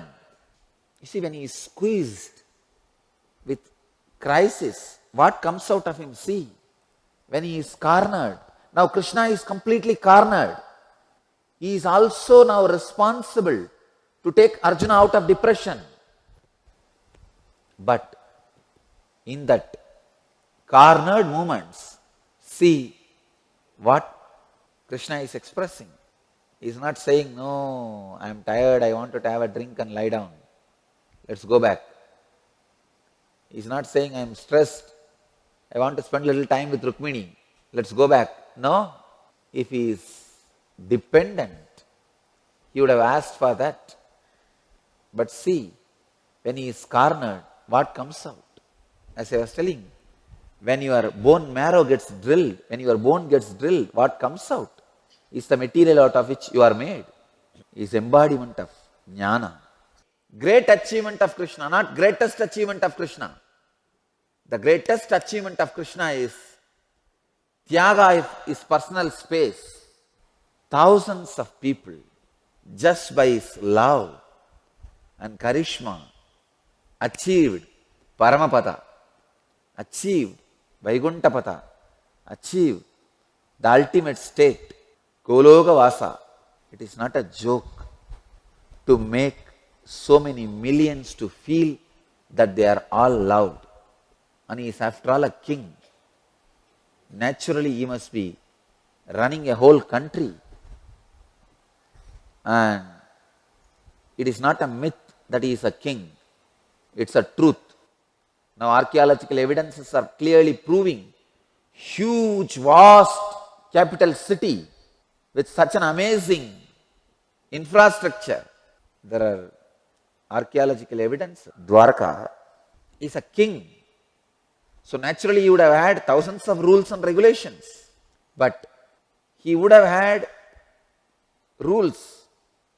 But with all that rules and regulations, he would have punished even few people. Beyond all that, he was able to make thousands of people feel they are loved. It is not a joke. I know the amount of tyaga required to make people feel they are loved. Just loving them does not need much tyaga. Tyaga of Shiva is too easy. Not only habit, thousands of people are going to appreciate that. See, that is naturally appreciated by the world. Wow, what a simple person. And the appreciation of the world itself becomes one more encouragement to practice the tyaga, which is just ordinary habit. A normal man can never understand the sacrifice of Krishna. And Krishna's sacrifice is always abused. Even after being abused and challenged by society, he continues to maintain his sacrifice. A person like Krishna, who has sacrificed personal space, will naturally be very sweet and soft in their very heart. In their very core, they will be sweet and soft. This kind of personalities cannot lie, especially during these hard, difficult, critical moments. It's a crisis for Arjuna and Krishna. Whatever he says is a straight truth. It is a sincere, intimate, personal, honest commitment to the relationship of guru-disciple. The guru-disciple relationship. Here, Arjuna does not even want a logical support of all the statements Krishna is making. He just wants straight guidance, instruction. That is why Krishna beautifully opens up and says, I tell you, this statement can never be logically proved. This can only be realized in intimacy. This can never become realization in any of you by logical conviction. No. It can only become realization in all of you by the personal, intimate feeling connection. Feeling connection is the ground where the seed becomes the tree, not the logic. Feeling connection is the ground where if the seeds are sown, seeds of the truth, it becomes the reality of experience, the tree of experience. Here, Arjuna is having the tremendous feeling connection. He says, there was not a time when in the past I did not exist. Wow, what a statement. Those statements are not even logical. An ordinary mind, perverted, convoluted brain can never get that. They can never get it. Of course, They do not know the sweetness of the space itself. There were two enlightened masters in a small village. One achieved enlightenment through Advaita, the monistic philosophy, non-dualistic philosophy. Other one achieved enlightenment through the bhakti. So both of them were staying in the same village. Of course, they did not have any big conflict, but both of them will always be playing with each other, trying to prove the greatness of the path they traveled. So one day this first guy, the Advaiti, he went and wrote in the temple wall in a big way, Soham, means I am that. This Bhakta, who achieved enlightenment through the dualistic path, he went and just added one letter, Da. It became Dasoham. I am your servant. But these Advaitis are always clever. Next day, he went again and put the word Sa in front of the Sadasoham. Always I am that. Dvaitis may not be clever, but they will always have that fanatic perseverance. They will not give up. They will have the tremendous passions. Again this fellow went and put one more, Dasa Dasoham. But naturally, Advaiti is not going to keep quiet. He went and put one more Sa, Sada Sadasoham. It goes on and on and on. As knower of both joys. Please understand, I am not the knower of the both joys only in the ultimate space. See, in the ultimate space, both are one and the same. That is different. I am knower of both the joys from the A to Z. Understand? When you start as an Advaiti and travel as an Advaiti, end as an Advaiti, all the joys and sufferings you face, when you start as a Dvaiti, Bhakta, devotee, travel as a devotee and achieve the ultimate, in that journey also, all the joys and pains you face, I have seen both completely from A to Z. Krishna is uttering, there was not a time when in the past I did not exist. If at all you experience that kind of a honesty, openness and intimacy and causeless trust with somebody, you will understand the intimacy between Krishna and Arjuna and the space in which this great word, there was not a time when in the past I did not exist, nor was there a time when you and these kings did not exist. Krishna sitting on the chariot, the Arjuna kneeling down in the side. Krishna must have been having his hand, one hand on the shoulder of the Arjuna, and in the other hand, the stick with which he controls the horses. Almost the moment of energy darshan. Looking into his eyes, he would have been telling, hey fool, there was never a time I did not exist. There was never a time you and these kings did not exist. There will neither be a time when all of us would cease to exist, even after this war. This statement should be taken as an intimate love poem, not as a philosophy. No. If you read this word as a philosophy, you will spoil the beauty of the whole Gita. You will destroy the grace and intimacy and the powerful transmission which happened behind these words. Purpose of me talking on the Gita is to make that same powerful transmission happen in all of you, which happened between Arjuna and Krishna. Don't look for philosophy in this. It's an intimate statement where he is telling the truth. There was never a time in the past I did not exist. This was the first shocker for Arjuna. Then he says, Arey, not only me.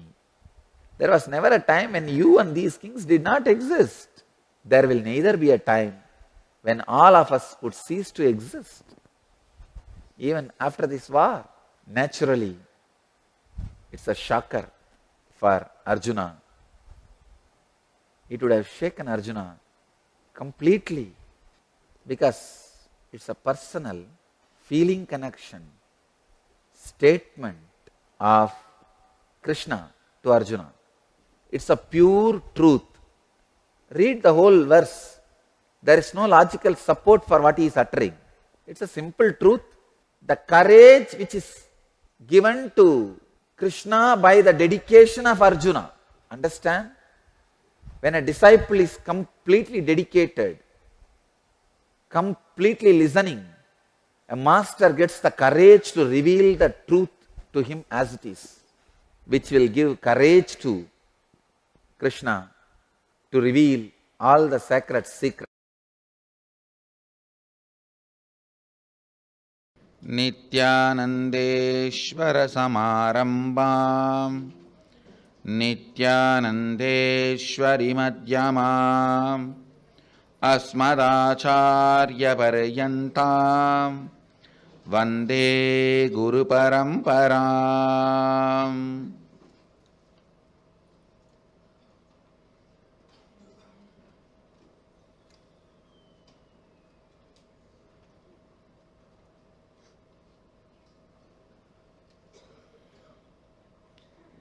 I welcome all of you with my love and respects. I welcome all the devotees, disciples, Samajis, Satsangis, Sri Mahants, Mahants, Tanedar Kotari,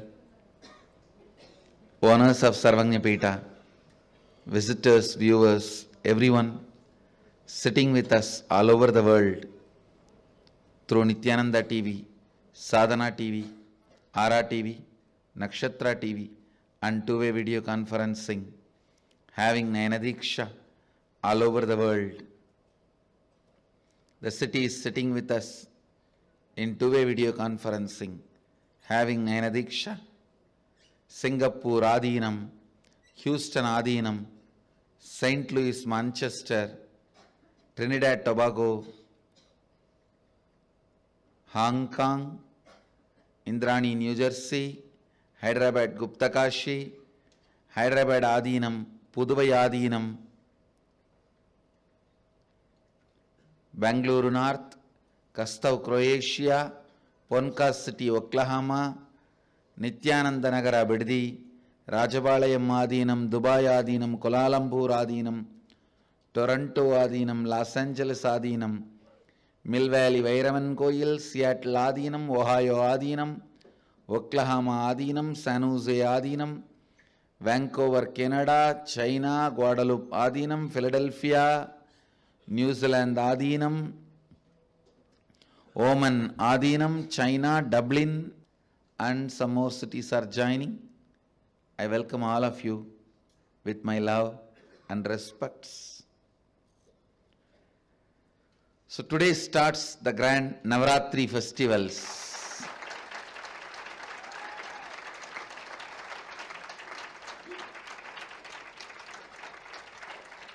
With the Ganesh Chaturthi, the festival season starts in Hindu tradition.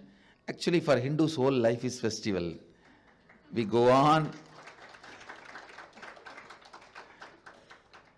In my native place, I have seen in 365 days, 300 days, there will be some festival. We gather in temple only to celebrate. Our worship centers are more celebration centers, colorful, joyful, constantly celebrating.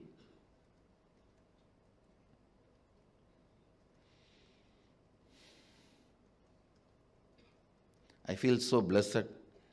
I am born in a religion where celebration is lifestyle.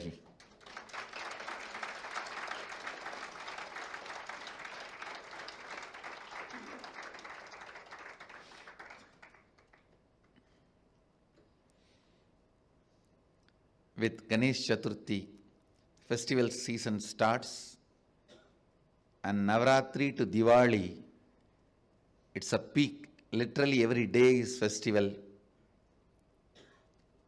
all over the Bharat.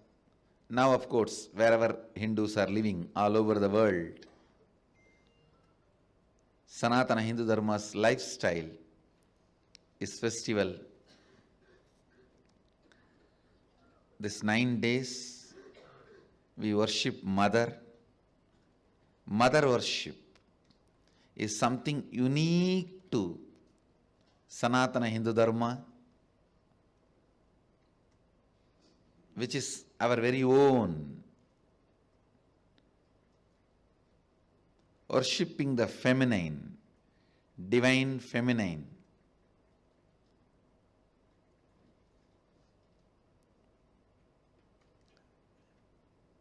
Worshipping the cosmos as Mother, connecting with the cosmic Mother.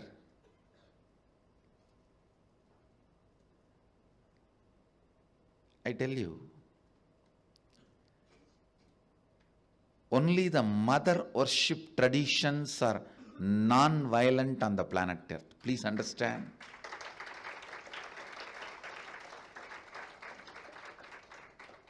Because with the mother worship, so much of healing happens in your heart, so much of completion is experienced in your biomemory, so much of joy is invoked in your system. Traditions which honors mother worship are only non-violent. I have analyzed various religions. Around 330 religions are still alive, practiced in world. When I say 330, recognized unique religions. Of course, there are many indigenous religions and tribal traditions. I am not counting that. Recognized with a clear belief system and philosophy, lifestyle and do's and don'ts. With all that, around 330 religions exist. I have analyzed almost every one of them. I tell you, whichever religion has mother worship, encourages mother worship, whichever tradition has mother worship, connecting with the cosmos as mother, those traditions are all non-violent. They are so non-violent, so peace-centered, ahimsa-centered, non-violence-centered. Whether it is Buddhist traditions or Jain traditions or Sakta Sampradayas, in whichever tradition mother worship, connecting with the God in the mother form exists. I have seen they become non-violent. They are so healing, comforting, soothing. All over India, the mother worship tradition is very popular because one of the very powerful, very important, highly practiced tradition in India is mother worship tradition. Seeing God as mother. Every village in India, you will find one Devi temple. You may not find Shiva temple. Around, I think, 6 lakh villages exist in India. In all 6 lakh villages, Ganesha temple you may find in 2 lakh, Shiva temple you may find 4 lakh, but Devi temple almost 6 lakh you will find. Whether it is north or south or east or west in India, connecting with God as mother is very strong way of life. Every village will have the village deity, Grama Devata, which will be usually mother. Usually it will be in the form of mother. Basically, Sanatana Hindu Dharma is mother worshipping tradition. The first Upanishad, Isa Upanishad, Ishavasya Upanishad. Second is Kena Upanishad. Kena Upanishad introduces mother worship. In Kena Upanishad, mother worship starts, and it's a very strong living tradition.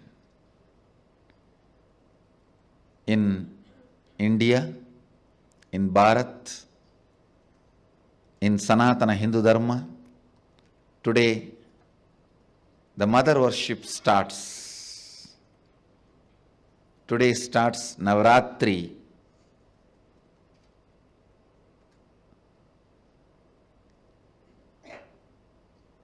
And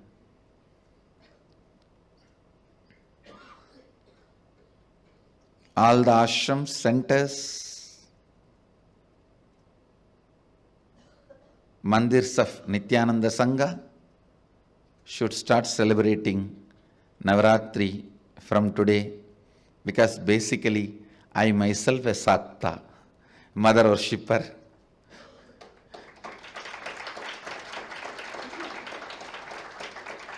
My spiritual practice started only as Shakta, mother worshipping, and the formal initiation I had is of Sri Vidya tradition, Sri Vidya Parampara. So,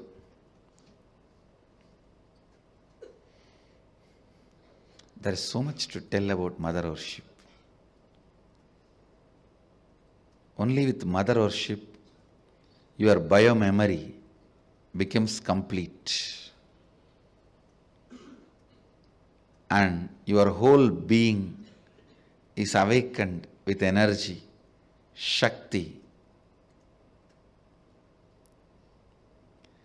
Connecting with the ultimate is much more easy in the way of mother worship than any other method, any other technique, any other process. Even devotion is very easy in the tradition of mother worship. It will be so natural. It will be such a natural flow to connect with mother and experience mother worship. This 9 days, we will be worshipping various forms of mother, Divine Mother, and of course the Venkateshwara Brahmotsavam also. The Brahmotsavam for Vishnu,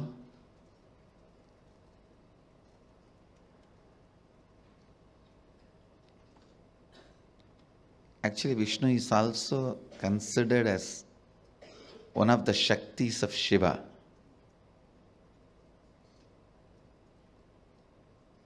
Because he took Mohini incarnation, gave birth to Shasta. He is also considered as one of the Shaktis of Shiva,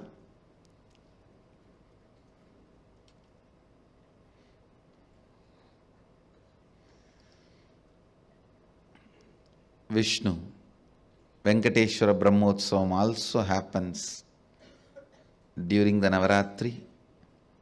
Bididi, Nithyananda Nagara will be celebrating both the Brahmotsavams. So let's start the auspicious Navaratri from today.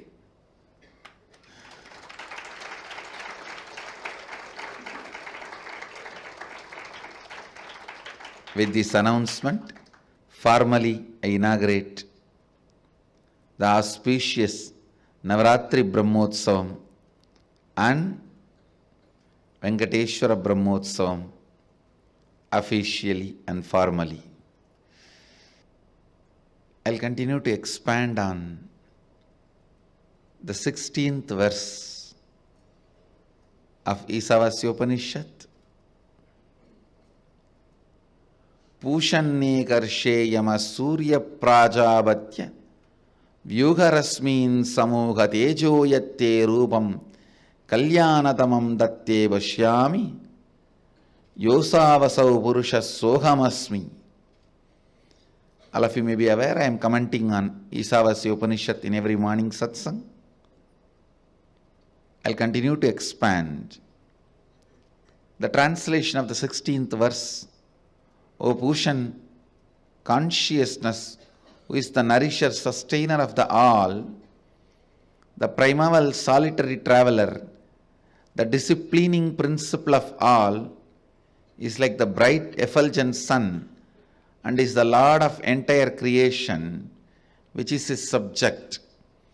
Please remove all your rays of this radiating brilliant golden light which has blinded me, so that by your grace I can have the divine vision of that most auspicious, graceful, beautiful form of yours.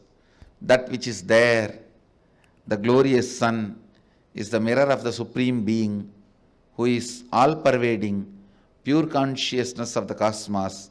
Indeed, I am He. The key word in this, I am He, Sohamasmi. If you realize Sohamasmi, if you realize Soham, life is bliss. Otherwise, Sogam, life is sadness. Understand?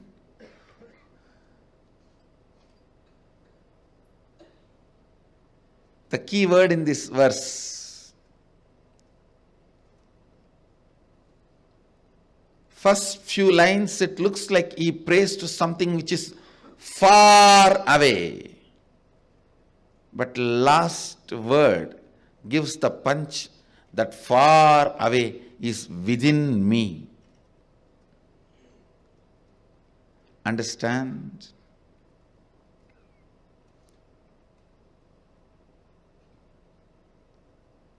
Hindus not only look up, they look in, both. That can happen only by third eye, understand? Ordinary two eyes can look only in one direction.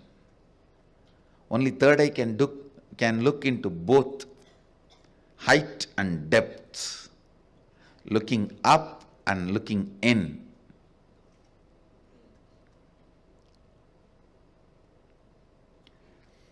The first few lines, the verse says very clearly,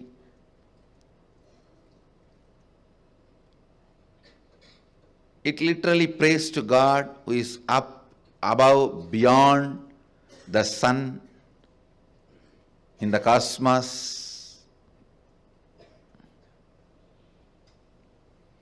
He is asking, O God, remove these rays of sun which is covering my eyes, blinding my eyes. Allow me to see you, which is beyond this radiating light. Suddenly he gives a twist, which is inside me, me. Not only they looked up, they looked in. Understand?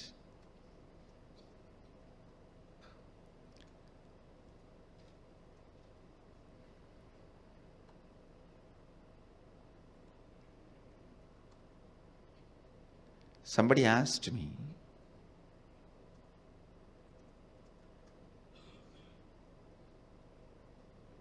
a question on Hindu cosmology. Actually, this guy who came to me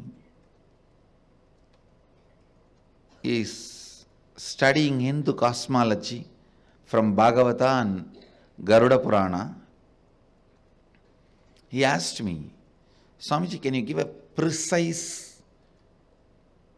difference between the Devaloka and Bhuloka? One clear, precise difference. Understand this one difference, you will understand this Upanishad, this verse perfectly.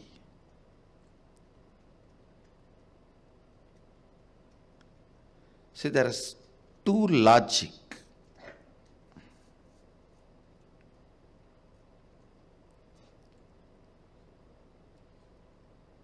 Understand these two logic. This hall has two doors. First statement. The second statement is one door is open. The third statement, automatically you assume the other door is closed. This is what is human logic, which has a flaw. Unless you check, you can't say other door is open, but 99% of the time you assume it.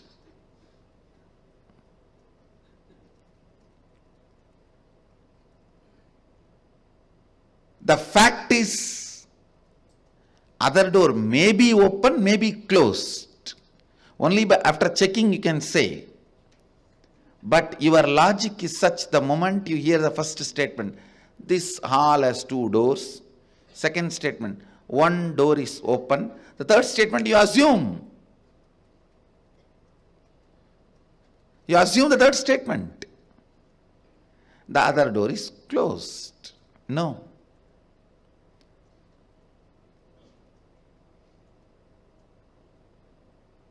It is irrational, rational logic. Irrationally rational logic. What do you call as rational? But irrational. Please understand. Same way, this is the same logic with which you operate your body. If your eyes can see out, you automatically come to the conclusion they can't see in. In Agama, Mahadeva says very clearly, your eyes has a capacity to roll 360 degree. This side can see anything inside your body and outside anyway. That is going to be the one of the next powers I am going to release. You will just be able to scan your body and you can see anything in the sky, any distance. It is possible. Listen.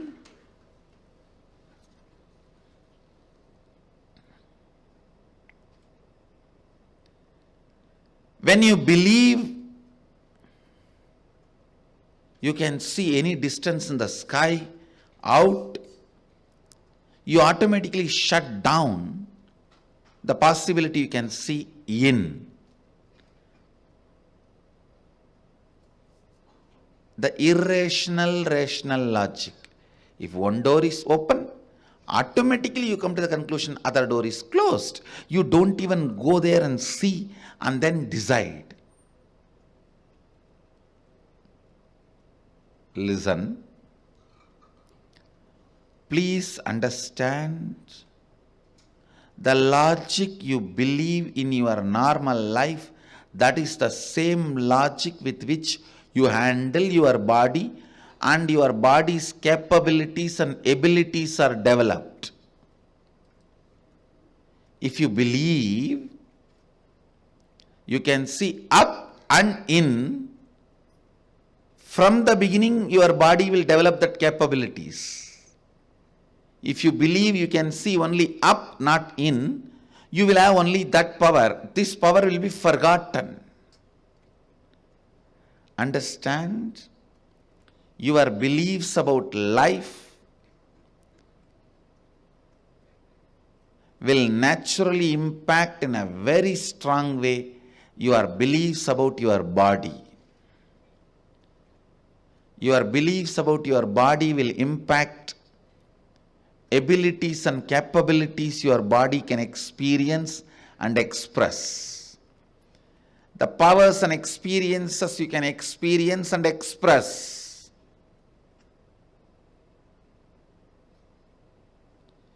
If you believe, you can only see out.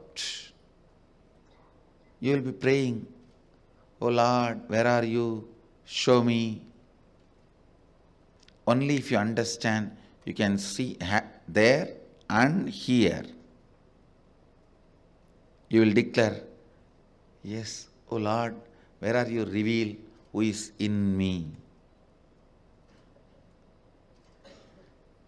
Fortunately, the Upanishadic rishis are not functioning out of irrational logic. They are functioning out of reality. They are very clear. They can see there and here. This verse is a solid proof. It says, "O Lord, reveal your auspicious, graceful, beautiful form, which is me. Indeed, I am He, Sohamasmi."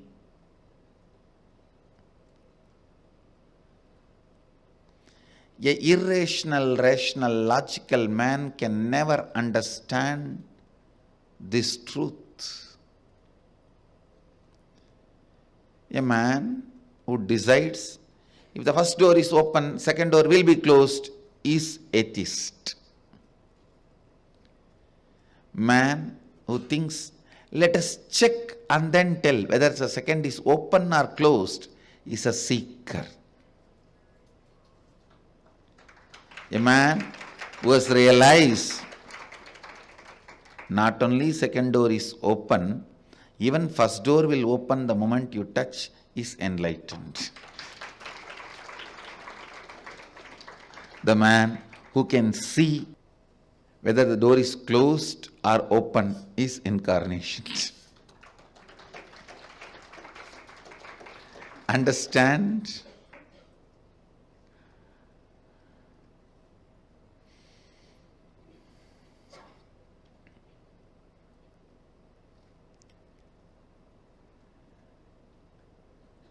What you call as rational logic is not reality. That is why I insist.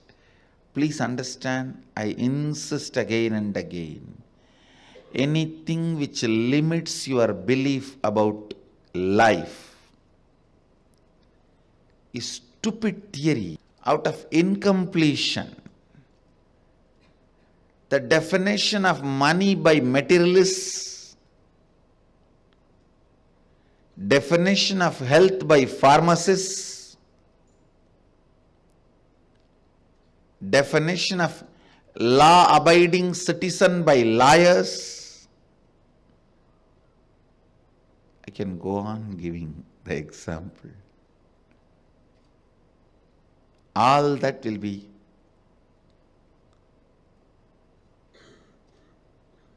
naturally with vested interests. A lawyer can never declare, "You are a law-abiding citizen, go." No. A pharmacist company can never declare, "You are healthy, go." A cured patient is a customer lost for a pharmacist company. Pharmaceutical industries. I very strongly object, and I want this to be on record. the so-called diagnostic and healing methods of drug addiction practiced in all these so-called developed countries, I tell you, it is just for-profit industry.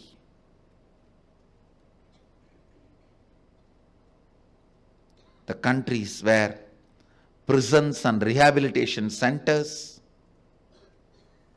are a for-profit industry, how do you expect justice from that system? How do you expect cure from that system?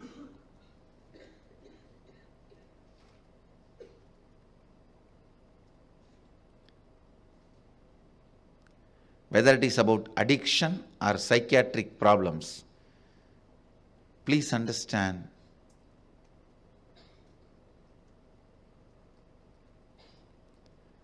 just like some religions invented hell to control you and terrorize you, psychiatrists and psychoanalysts have invented subconscious mind, unconscious mind to terrorize you and keep you under control as slaves. Most of the addictions are not addictions. They are not harmful to your body and mind.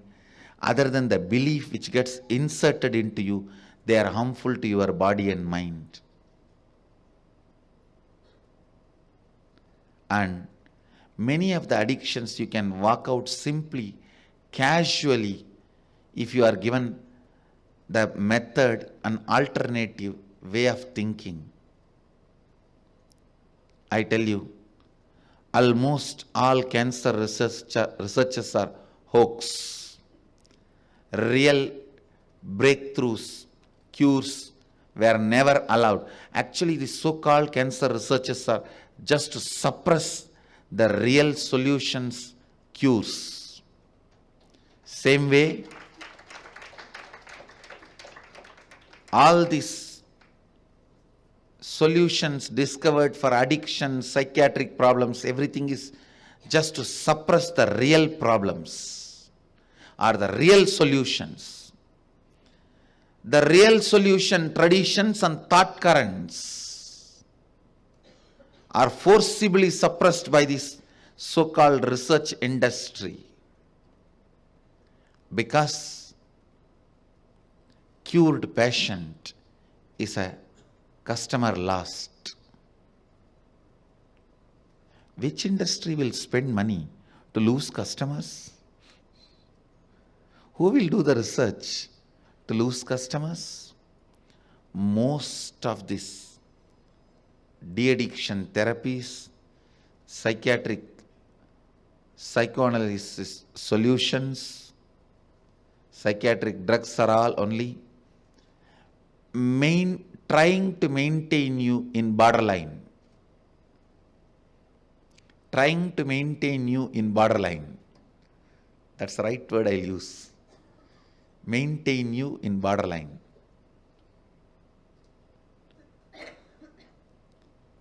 Simply, if your beliefs about life and you can be recognized, you will just like that walk out of tons of problems and you will start expressing extraordinary powers and capabilities.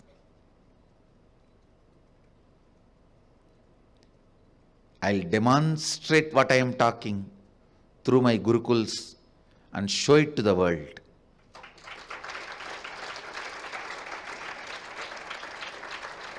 Through my Gurukuls and monasteries, I'll demonstrate and show it to the world.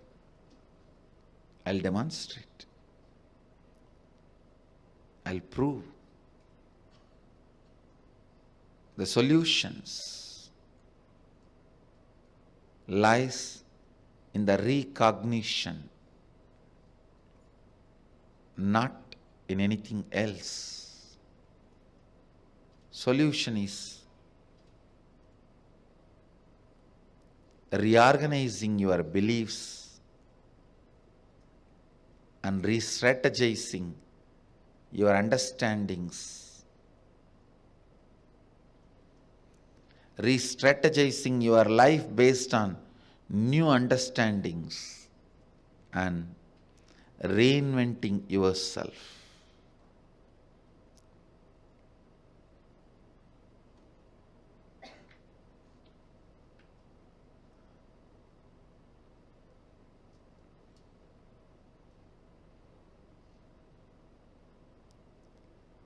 I'll make this science as experience in Nithyanandoham.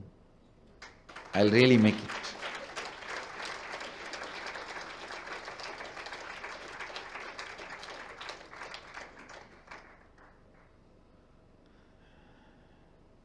With this third eye awakening, many of you have broken that ice, that I can't has been broken. When this I can't is broken, half of the work is done. When you say I can, I just should say this also, and this also.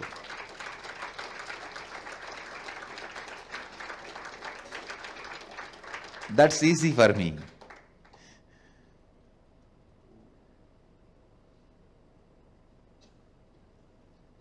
When I can't is broken and I can is open, I can open everything in you. That is why even I am wondering what all is going to express in Nithyanandoham. Even I am not able to grasp. I think it is going to be not just your wildest imagination. The Nithyanandoham is going to be my wildest imagination.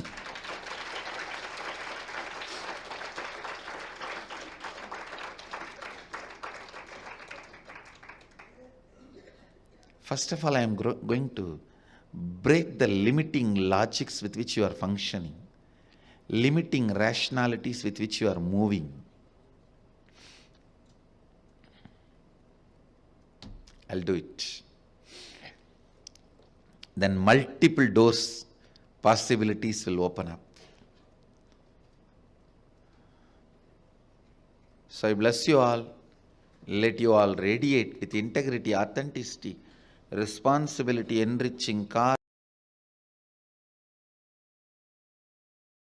Nandeshwara Sadashivasamarambam Nithyanandeshwari Adishakti Madhyamam Asmadacharya Paryantam Vande Guru Parampara.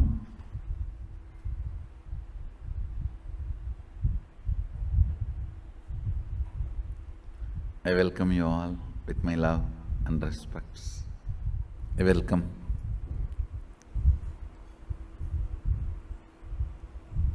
the 45th batch of the Inner Awakening participants.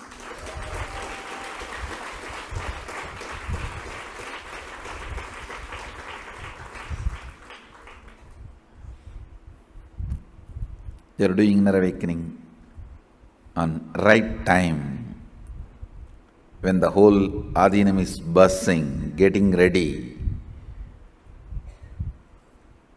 for Mahasadashivoham,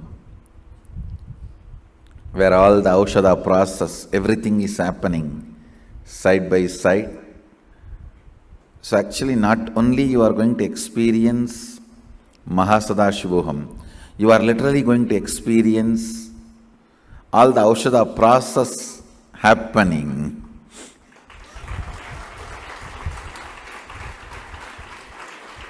So you are going to have Inner Awakening and all the Aushadha process happening.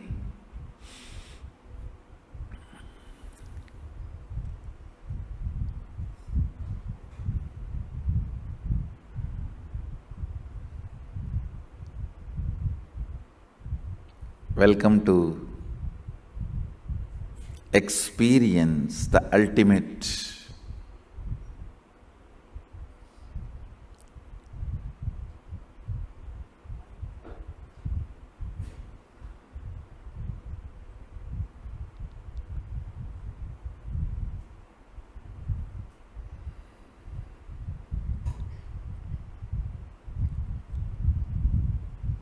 Today I just wanted to define some of the fundamental basic truths,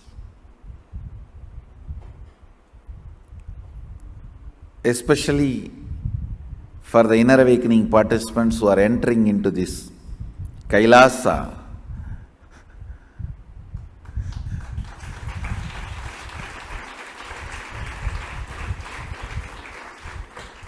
which is totally too new and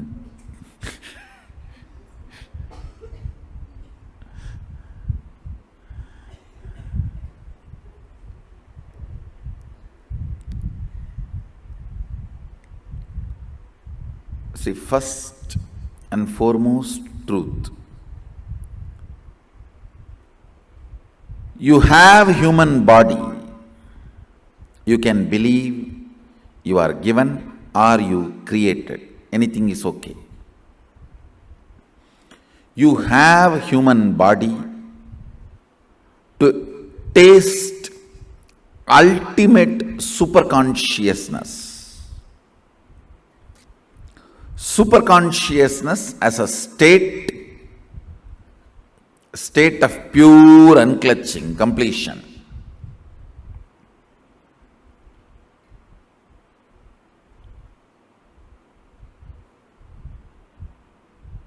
Superconsciousness as a state, pure state of completion.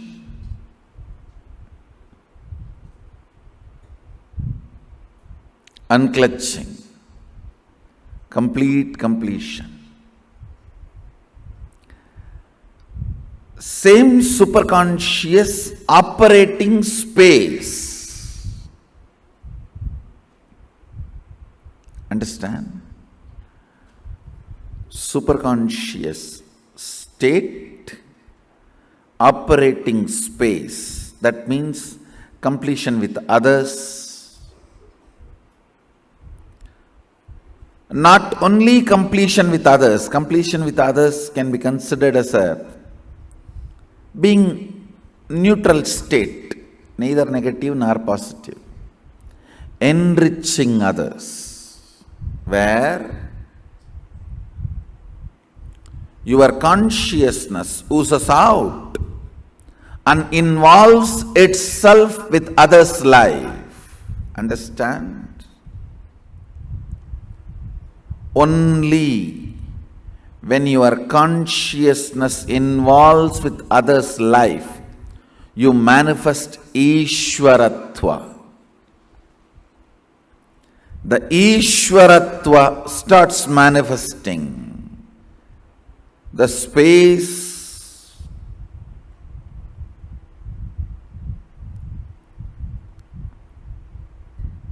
where you lead. Understand, everyone wants to be a leader.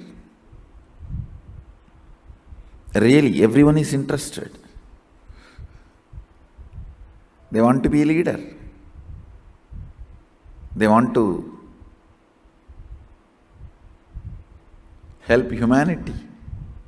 They want to show humanity how life should be. Listen.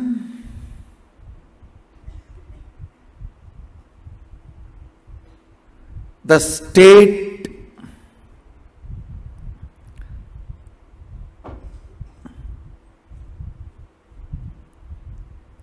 only when it becomes operating space starts leading. State of Sadashiva, when you start operating from it, the space of Sadashiva, where not only you share completion with others,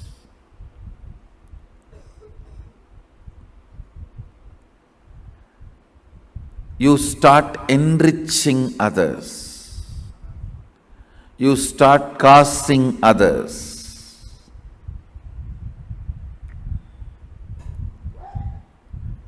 enriching and causing others' reality becomes your lifestyle. Understand?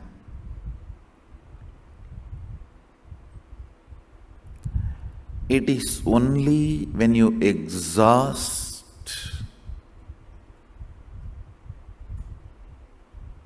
all the possibilities and powers you have, Sadashiva starts manifesting his powers through you. Listen carefully. Greed means want to have more without even utilizing already what you have. Need means exhausted everything you have. If you get more, you are ready to use it. Sadashiva gives his powers for needy, not for greedy. This is the difference between need and greed.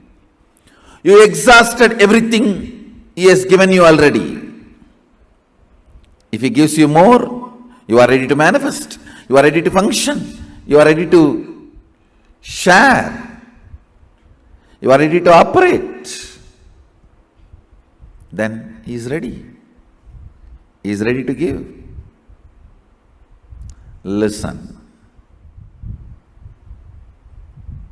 Listen to these fundamental truths. The state of Sadashiva, pure Nirvikalpa Samadhi, unclutching, complete completion. What we call Purnatva, the first word of the first Vedas, first Upanishad. Purnamada Purnamidam Purnat Purnamudachyate Purnasya Purnamadaya Purnameva Vasishyate. Vedas and Agamas both are very clear. Vedas are the pure science, Agamas are the applied science, which forms the foundation of Sanatana Hindu Dharma. Vedas and Agamas are the source book. We call it Shastra Pramana of reality, ultimate.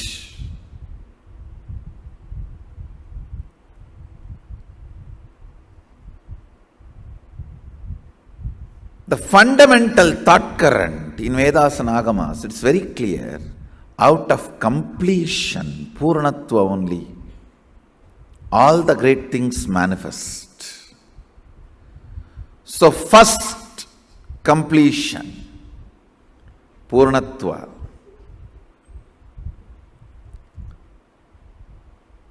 That's the first and foremost responsibility of human beings. For all the inner awakening participants, this is the first and foremost lesson today. That's what we are going to do.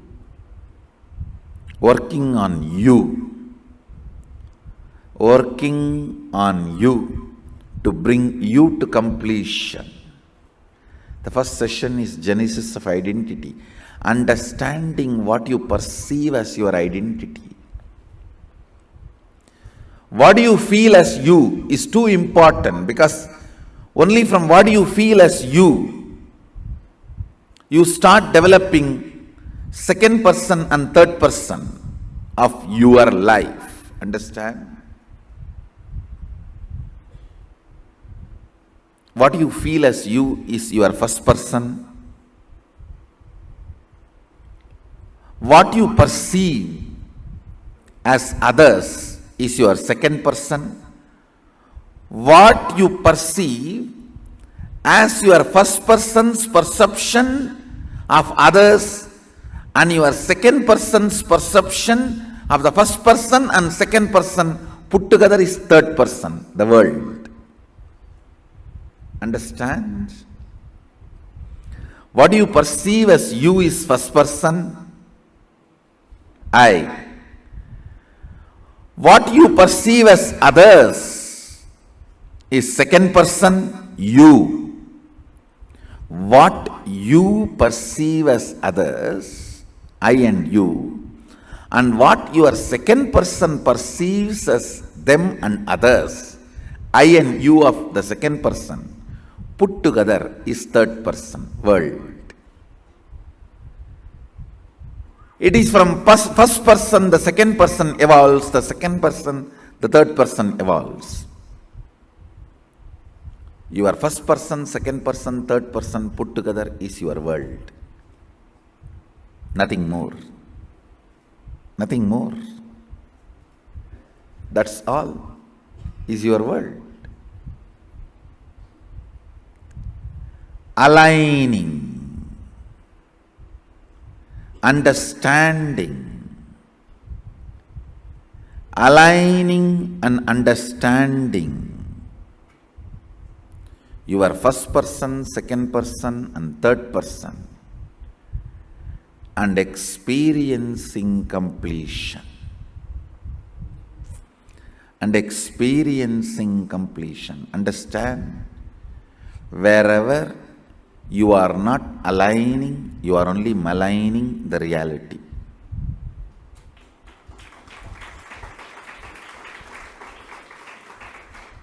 Either you align or malign. There cannot be any neutral. Either you align or malign. There cannot be any other reality.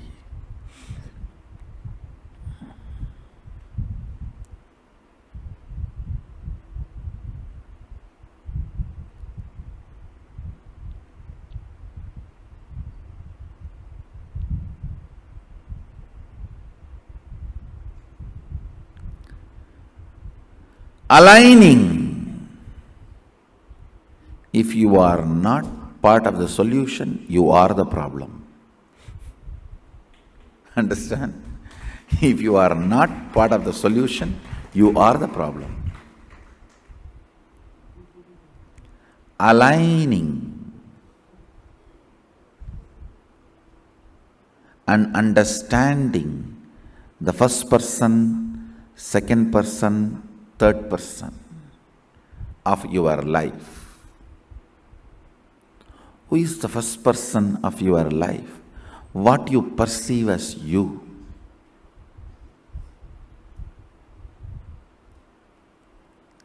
Who is the second person of your life? What you perceive as others. Who is the third person of your life? Whatever you perceive as you and others, and what you perceive as others, they and their others. Listen, whatever you perceive as you is your first person, whatever you perceive as others is your second person, whatever you perceive as your second person's first person's and second person is your third person. Just put little attention, you will catch how the whole thought current which is torturing you from day and night, which you really want to get rid, you and your thinking as love-hate relationship. You can neither be without that nor be living with it. Almost like spouse. Neither be without it nor be with it.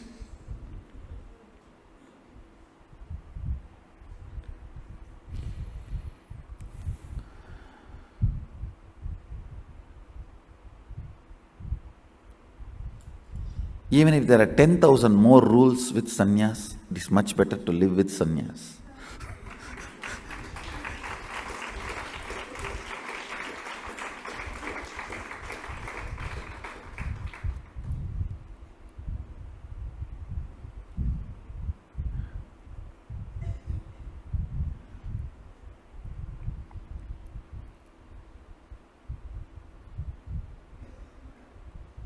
life has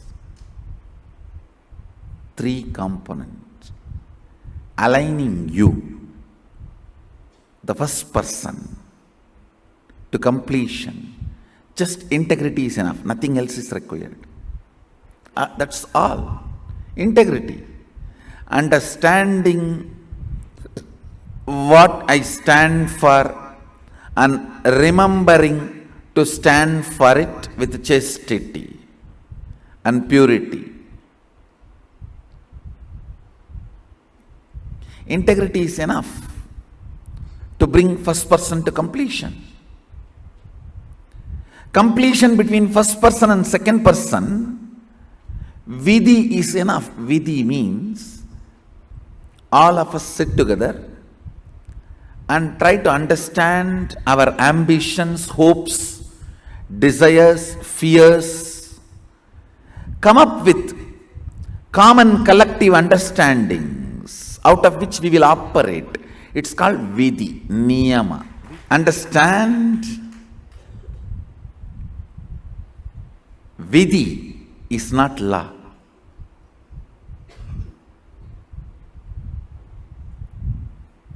That is what is the problem of third person. In first person, to come to completion, integrity is enough. With the second person, all of us sitting together and understanding. What for we need to maintain time? So all our time will not be wasted. 8 o'clock satsang. If all of us gather 8 o'clock, all our time will not be wasted. If you come 8:10, then we will have to be all waiting. So all the other 1,000 people's 10 minutes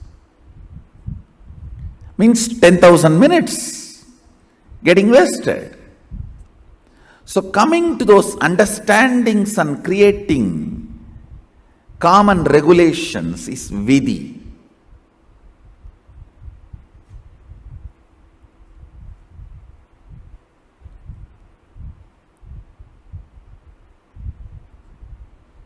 Guru always creates only vidhi because he explains the context to you, brings understanding to you.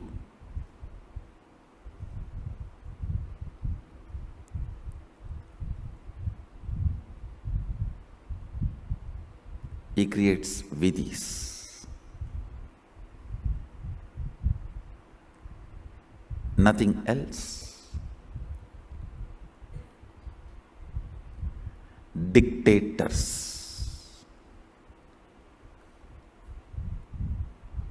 People who want to be power centers without having any context, right reason, common good as the goal.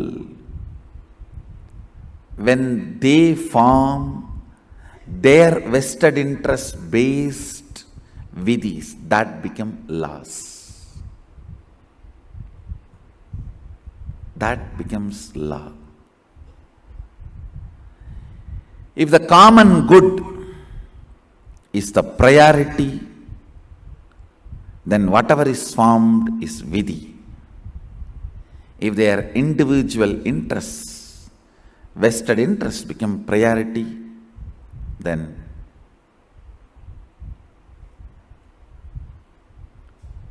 what is formed becomes law.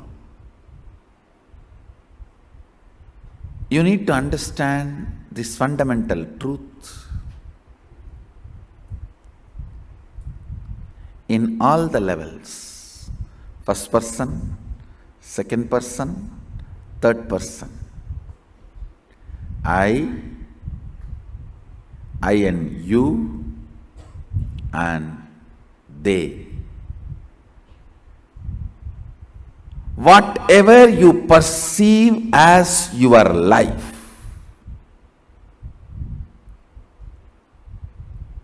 whatever you perceive as you, that needs to be brought to completion. That is the fundamental lesson of Sanatana Hindu Dharma. The first verse you hear from the source books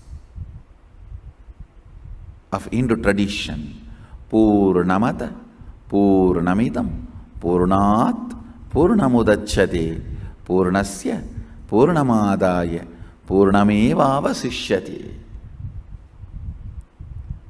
It is from completion happens completion.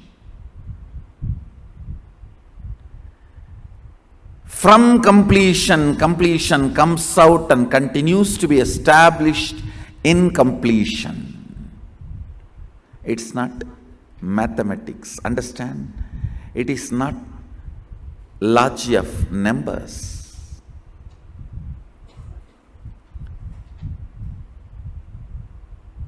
Each field works with a different logic.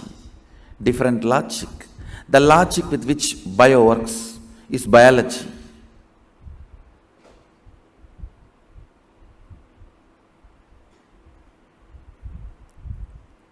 Each field has its own logic. This verse is logic of cosmos, logic of existence. In the space of completion, completion is established. From the space of completion, completion manifests. When the completion is established in the space of completion, completion remains as completion.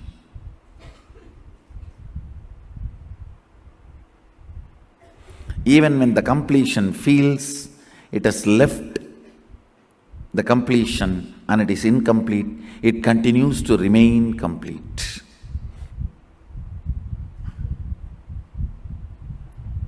It's a logic of consciousness, logic of the cosmos. Today you will understand how the logic of the consciousness need to apply to you.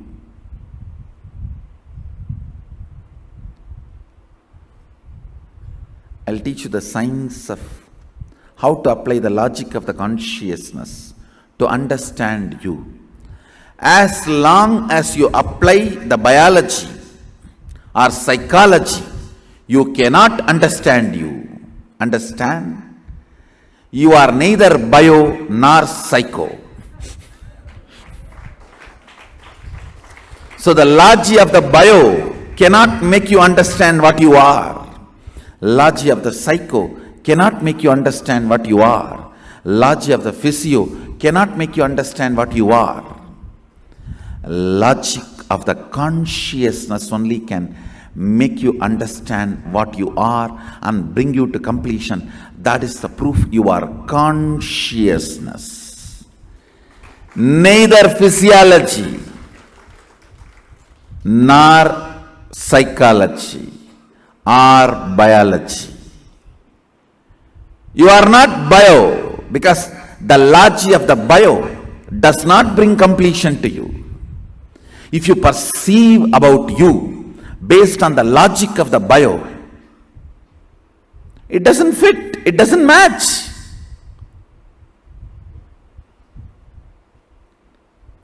Tons of conflict, contradictions. If you try to perceive you based on the logic of physio, again, it doesn't fit. Doesn't match. I can give you 1,000 reasons why that logic doesn't fit with what you identify or feel, perceive, realize as you. Neither the logic of the bio, logic of the physio, logic of the psycho fulfills, completes all the questions and doubts you have about you.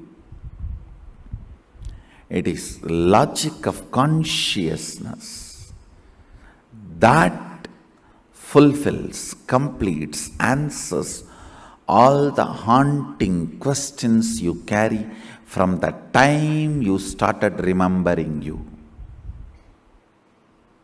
I guarantee, from the time you started remembering you, all the questions, haunting, daunting questions you have, if you have created the questions about yourself and no answers is found, it is haunting.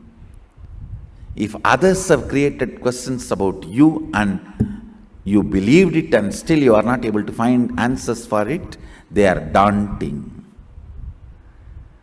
All the haunting and daunting questions you have about you, I commit with you, I'll answer it with this one logic of consciousness. This one logic of consciousness. Purnamata purnamitam purnat purnamudachyate. Purnasya purnamadaya purnameva vasishyate. This one conscious logic will answer the whole thing.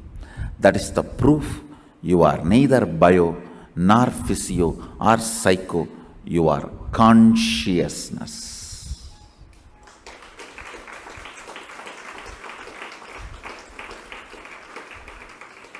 So neither biology nor physiology or psychology can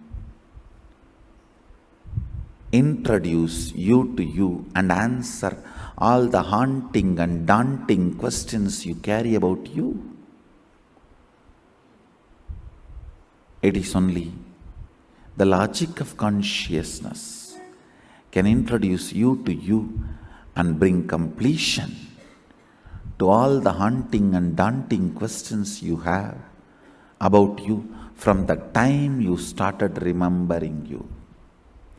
That's my first job, bringing completion to you, introducing you to you from the right logic and bringing completion to you.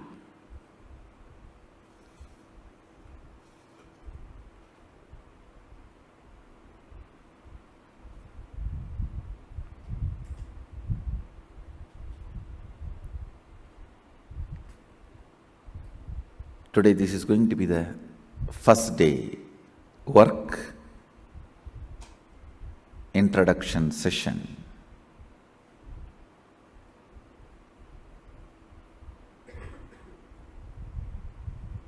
Applying wrong logic is what I call confusion. Trying to force the wrong logic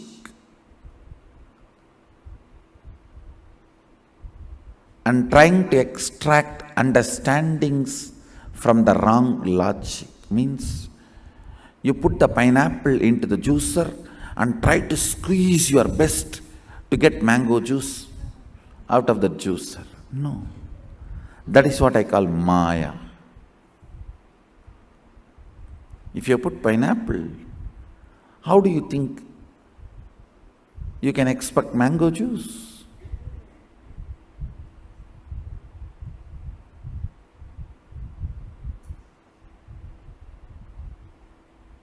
And you forcibly believe, no, it is mango juice. That is delusion. You force others to believe it is mango juice. That is pharmaceutical advertisement. Some of the fundamentals we need to understand.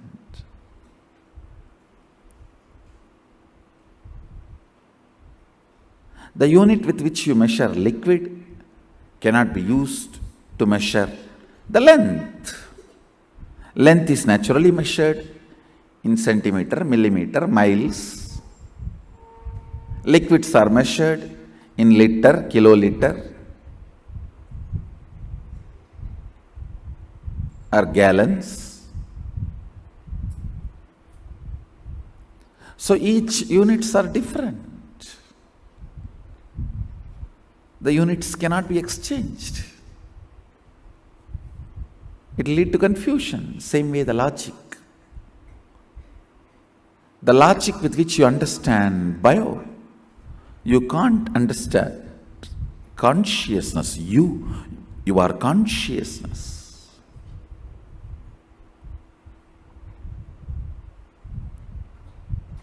In Karnataka, there is a beautiful story.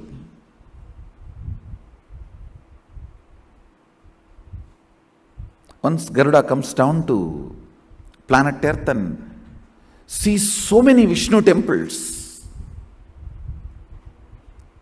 and every temple priest claims he is the real original Vishnu.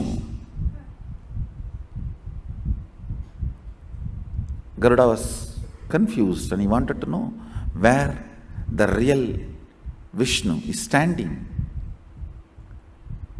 Vishnu gives him darshan and says, "Hey, you have my crown. Bring that crown and fit on every deity. Where it fits, that's me." He goes and gets the Vairamudi, the diamond crown, and tries to fit on every Vishnu deity in every temple. Finally, it fits in Melakote, Selvanarayana Swami. And he knows, now here is the Vishnu. Same way, understand. You have so many logi, biology, physiology, psychology. With all those understandings, you try to measure you try to fit you try to understand you. But no logi is able to answer all your haunting and daunting questions. Now I will give you logi of consciousness. Fit it. The moment it fits, then you know not only your haunting, daunting questions are answered, you should know you are consciousness. You are neither biology nor physiology or psychology. You are consciousness.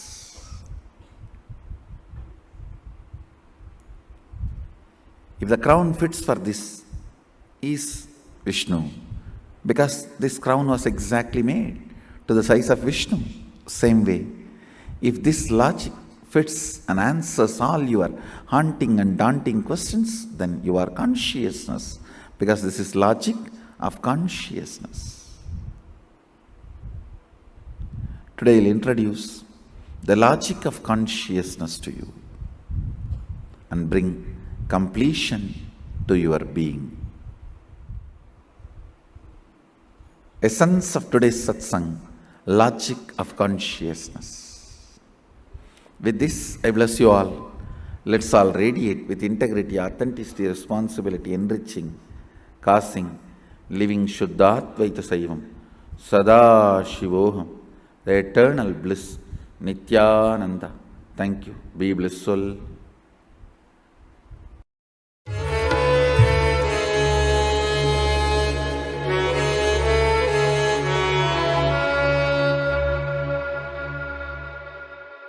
I welcome you all with my love and respects.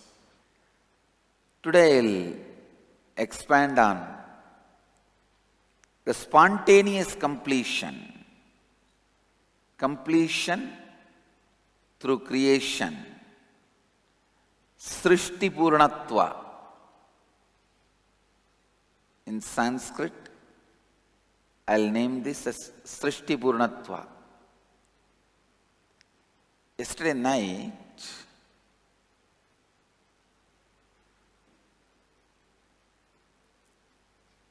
I was going through Sankhya, some of the Sankhya works. Don't ask how I was going through.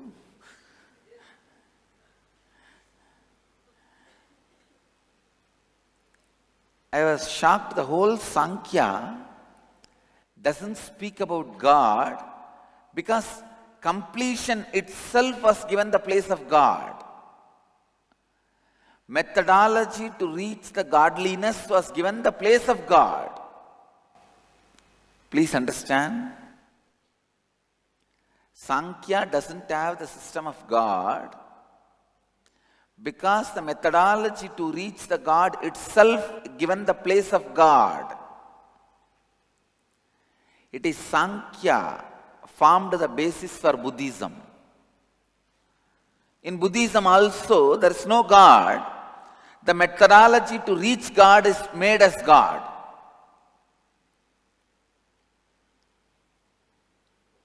Methodology to reach God made as God. Please listen. It's a kind of a lifestyle. It's a lifestyle. Methodology to reach God is made as God.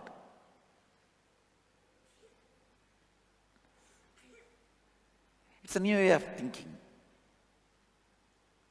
There are only two religions in the world. One sees God as something outside and gives you the methodology to reach God. Another one tradition, the methodology to reach God itself is made as God. There are only two types of religions in the planet Earth. Whether the methodology is worshipped as God or a separate God is worshipped. Whether Buddha is important or Dhamma is important. And I tell you,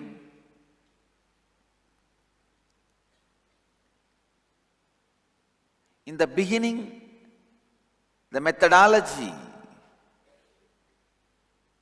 to reach God should be worshipped as God, but in the end you will know the experience is far beyond unimaginable. It can't even be compared with the methodology. You can't compare the menu card with food. Menu card may have photograph of the food you are going to be served, but menu card can't be compared with the food. But menu card is required for you to get the right food. It's a strange relationship. But unfortunately, human mind goes on behaving with violence. Tell me one thing. Violence always asks for, tell me one thing.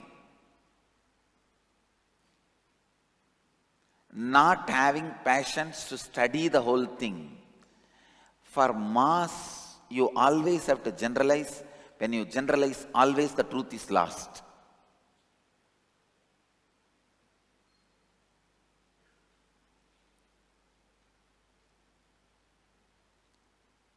One barber asked Mullah Nasruddin, how did you lose your hair? Mullah replies, worry. The barber asks, what did you worry about? Mullah Nasruddin says, about losing my hair.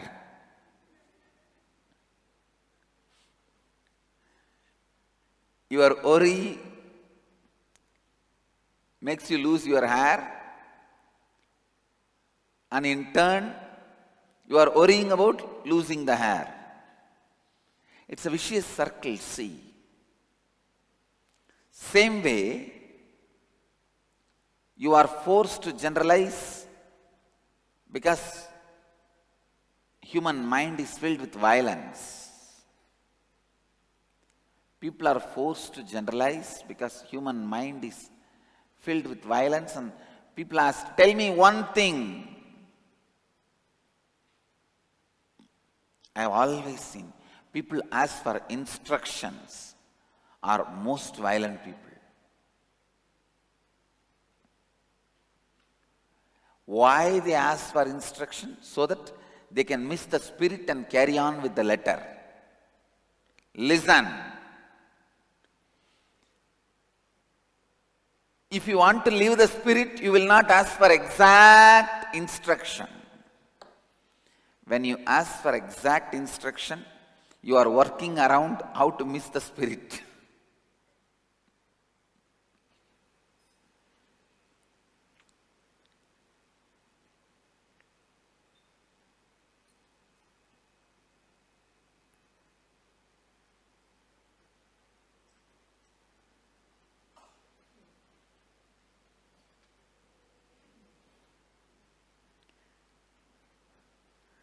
सांख्य और बौद्ध संप्रदायों में भगवान है ही नहीं, पूर्णत्व की कार्य प्रणाली ही भगवान है।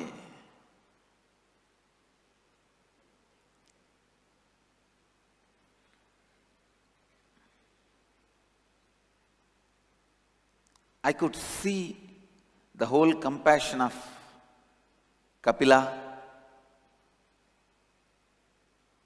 I know for sure he is the first man who started thinking. Till then, thinking was not part of the humanity. The first human being who started thinking is Kapila.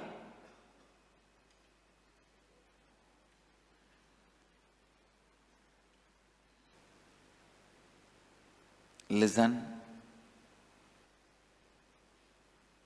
You need to come to the space of listening.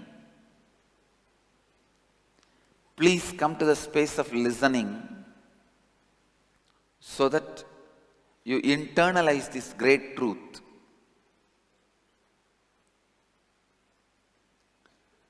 The religions which makes separate God as some advantage and disadvantage, religions which make the path towards godliness and God as a religion as some advantage and disadvantage. Both of them have some advantage and disadvantage.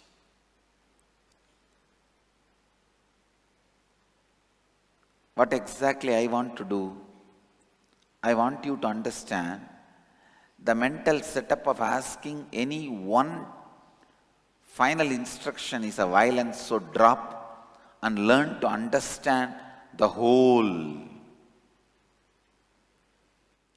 Path towards God need to be treated as God in certain level, and the experience of God is totally different from the path. You need to understand this at one level. You can neither say this is important nor say that is important. That asking or expecting, thinking only one can be important is violence. Come out of that mental setup. I have seen whenever my sannyasis ask, give one instruction, we will follow. I know they are caught in violence. Only violence as instruction without inspiration. A violent person cannot be inspired, he can only be instructed. If any religion gives you the manual, be very clear. That religion is born from violence, will continue to flourish in violence. Bhagavad Gita, nowhere you will see instruction. Rarely one or two lines. But the whole 700 verses is all about inspiring and giving intelligence. Nowhere you will see instruction. You see the very funny thing. Arjuna was supposed to fight, but he is being taught how to meditate. Dhyana Yoga, one full chapter is there. And he is being taught Sankhya. And he is being taught the great different aspects of sannyasa. Sannyasa yoga, karma sannyasa yoga, jnana karma sannyasa yoga. Very funny. See, Arjuna says in the beginning of the Bhagavad Gita, leave me, I am going and becoming a sannyasi. But Bhagavan says, no, wait. He catches him. He asks him to fight. When Arjuna is asking, why should I? How can I? When he is asking all these questions, Bhagavan is suddenly telling about sannyas, how to become a great sannyasi. See the whole thing, I tell you. This is the beauty of Hinduism. No single instruction. Because the mental setup asking for single instruction is from violence. Only violent mind believes only one thing can be in top. Only one thing can be ultimate. Only one instruction can be ultimate instruction. Why? Because you feel only you should be alive or the other fellow should be alive. The mentality of the fighting, violence, always excludes. One, only one. No. That is not even required. The root of the problem should be solved. The root of the problem is asking for only one as ultimate is nothing but the mentality of a fighter. See, only in the fight, who is the winner? Top. And the survival instinct, who is the winner? Only one. In the survival instinct, no question of coexisting. But anything which talks about only one is out of survival instinct. Fortunately, even the Advaita philosophy never talks about one. It only says no duality. Advaita, it does not say egatva. Understand the difference? It only says Advaita. No duality, but it does not say egatva, single. One. Only one should be. The concept, the idea itself is from violence. The root pattern of that asking for one instruction, one in the top, is the root pattern of violence. Understand?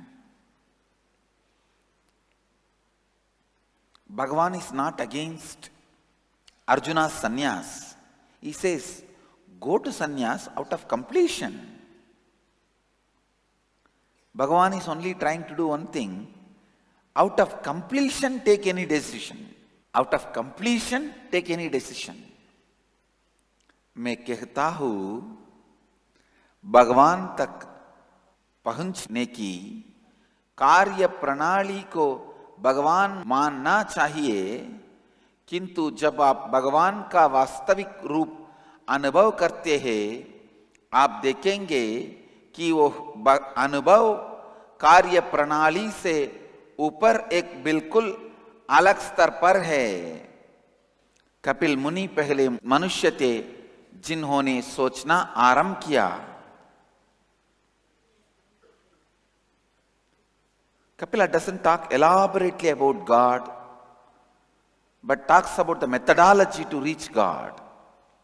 He feels, what is the use of telling how the idli will taste and how it will look and how the dosa will taste and how it will look? Just let's serve them.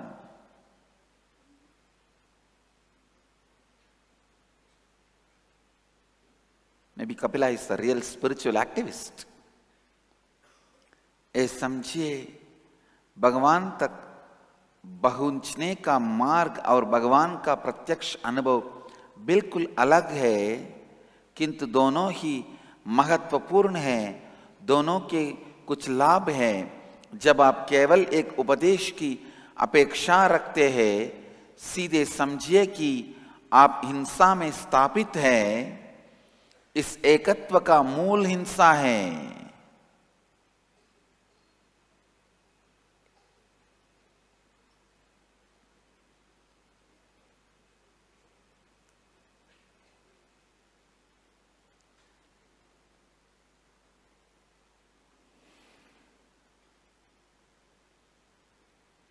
I wanted you to understand, asking for single instruction itself is from the violence. And if the single instruction is given, that is again violence, encouraging your violence. only inspiration should be given. I tell you, the first quality you should see before you pick up any philosophy, should I live this philosophy or not? The first quality is, in that philosophy, as per the philosophy, what is the introduction given about you to you? Second, was it single answer based philosophy or inspiration based philosophy? Inspiration based philosophies will never be a single answer based philosophies, where you will be given a lot of understanding. Please understand, these two are very important.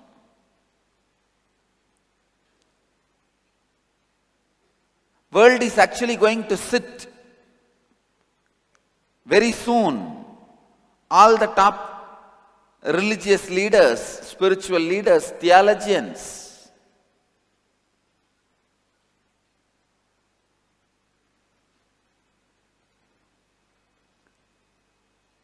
philosophers, not for sitting and reconciling. Please understand, the age of reconciliation is over. With Vivekananda, the era of reconciliation is over. I am telling you, all the world leaders, thinkers are going to sit to find out which is the philosophy which should be actually followed, which is the philosophy which is going to make future of the planet very intelligent, bright, rich, blissful. Beyond the amount of money we have vested in the infrastructure of those philosophies and religions, and the teaching. Listen, now the planet Earth is functioning in such a way, all the infrastructure established for a particular ideology or the philosophy or the religion, based on that infrastructure and their capability to shout loud, decides which philosophy will be followed by human beings. But I tell you, all the theology schools should adopt the policy of universities, how the universities go on in search of truth. All the infrastructure and money vested in the university is not for promoting one idea. It is for constantly finding the truth, in search of truth. All the theology centers of all religions should adopt the principles of university. Soon the world is going to gather together to sit, to find out which is the philosophy most adaptable for the future of humanity without vested interests. I tell you, the future world religious congregations are not for reconciliation, for recognition of Vedic tradition. It is not for reconciliation. And I tell you, the reconciliation is the old idea.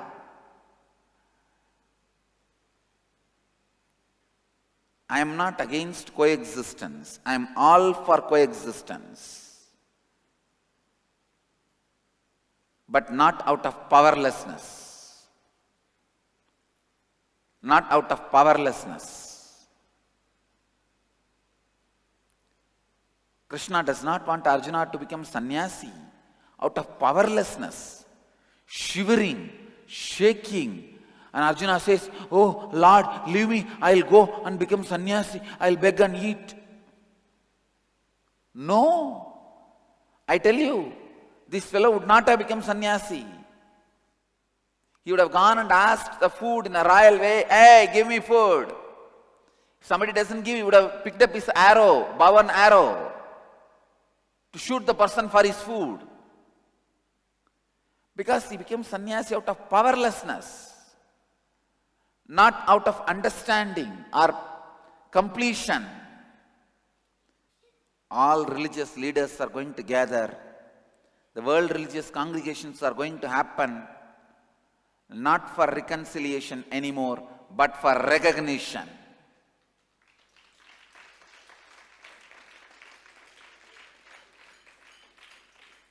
Come on, teach the world and world religious leaders the scales to find what should be the scale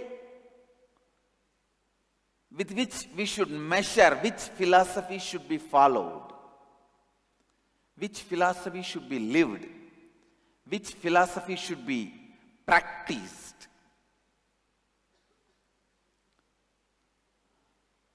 Let us discuss about the scale. I invite anyone. Come on, let us discuss about the fair scale. Let's put a scale first.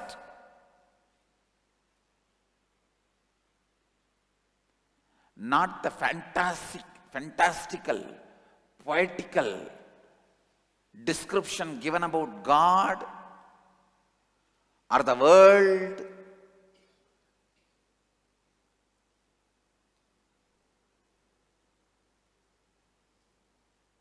Because all those things are unreachable to you.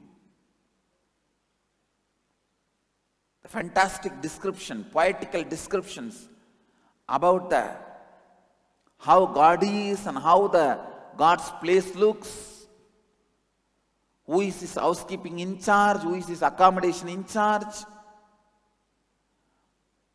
how to get your accommodation there.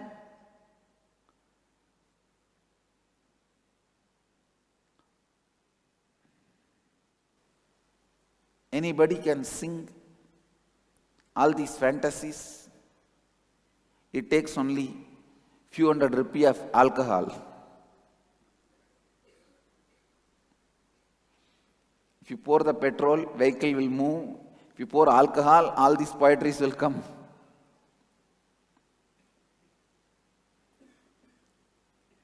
These fantastical theories and poetries of delusion and illusion is nothing but the smoke which comes from the exhaust pipe after you pour the petrol in car. Same way, after you pour the alcohol, the gas which comes out of you is these fantasy theories. Listen. We should develop a clear scale. Understand? Let us develop a very clear scale with which we will measure whether some of these philosophies should be followed or not. Which philosophy should be followed? The first scale is what introduction is given to you about you by any philosophy. That is the first step.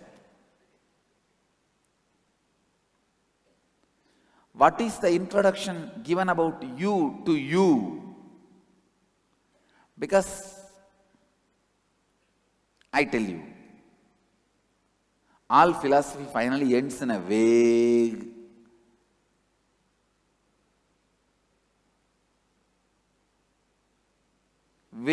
end. Philosophy does not have climax. Understand? Philosophy does not have climax. By the time your logic becomes tired, that is what is the climax. So don't think I will verify whether this philosophy is right or not by the end of the philosophy. No. By the end, your brain will be tired, your mind will be tired, you will be tired. Philosophies are successful when you are tired. No. It can never become, that cannot be the scale to verify whether to practice a philosophy or not. whether to practice a philosophy or not, the scale should be the first line. What is the introduction you are given about you? How that philosophy cognizes you.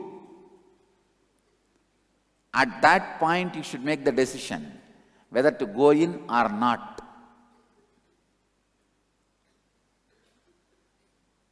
Because the cognition about the world, cognition about God, cognition about nature, even the cognitions about the path, everything is just nothing but the junk expressed out of analogies and comparisons.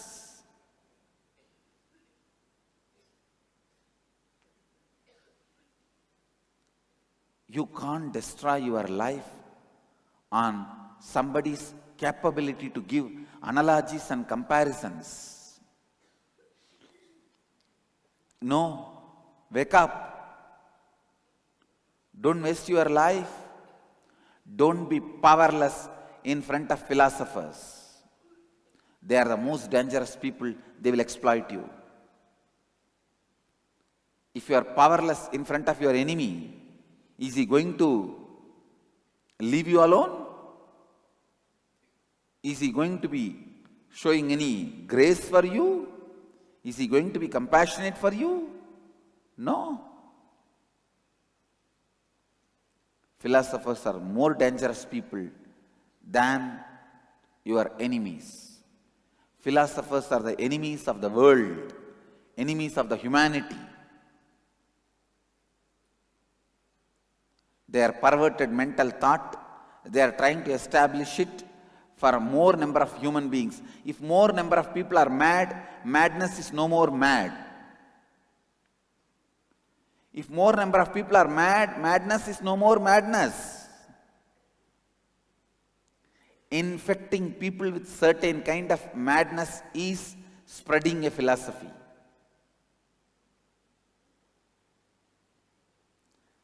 Infecting people with certain kind of madness is spreading philosophies. No, first scale should be how you are cognized by the philosophy. That should be the scale to analyze whether you should follow that philosophy or not.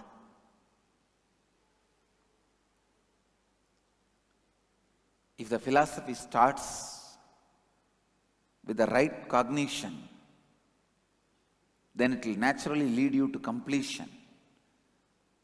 See the brilliance of Krishna.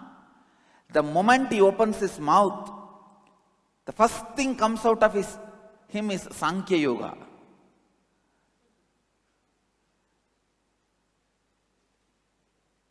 Not Advaita, Sankhya Yoga. I can be sure Krishna was filled. Krishna was filled by Kapila. Krishna is the greatest follower of Sankhya Yoga, Mahanirvani Pita. Because, please understand, when you are in crisis, the first few words you utter is the words with which you are solving your problems. When somebody asks you for advice, what will come up first? The words with which you are enriching you only will come out to enrich others. So, Krishna himself is not Bhakti Yogi. Bhakti Yoga comes only from his archives. From his table, only Sankhya Yoga comes. The books you have in your archives, you may be master of that. But the book you have in your table has mastered you. Understand? Books you have in the archives, you may be master of that. But the books you have on the table have mastered you. That is why they are occupying your table. They are master for you.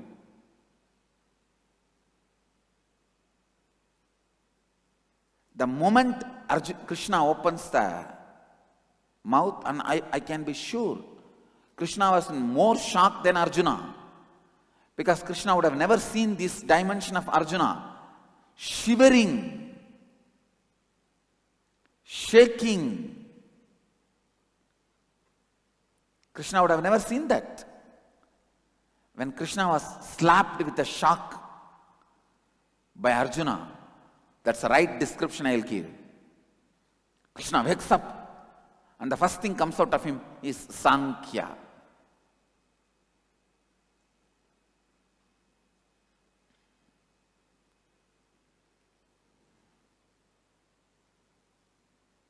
Sankhya.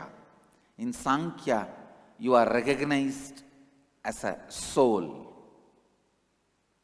The idea taught about you to you is you can't be cut by weapons, you can't be cut by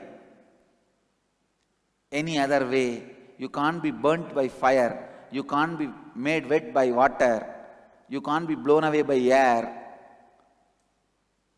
Nothing can do nothing to you. Nothing can be done to you by anything.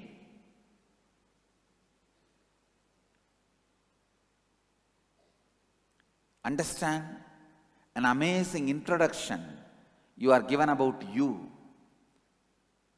The moment Bhagavan opens the mouth, Nainam chintanti shastrani, Nainam dagati pavakaha, Nachaiman kletayantyabo, Nasoshayati marutaha.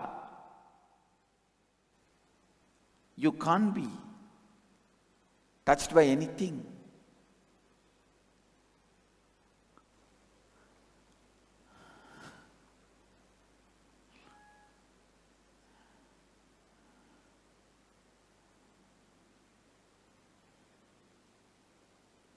Bhagavan starts with Sankhya.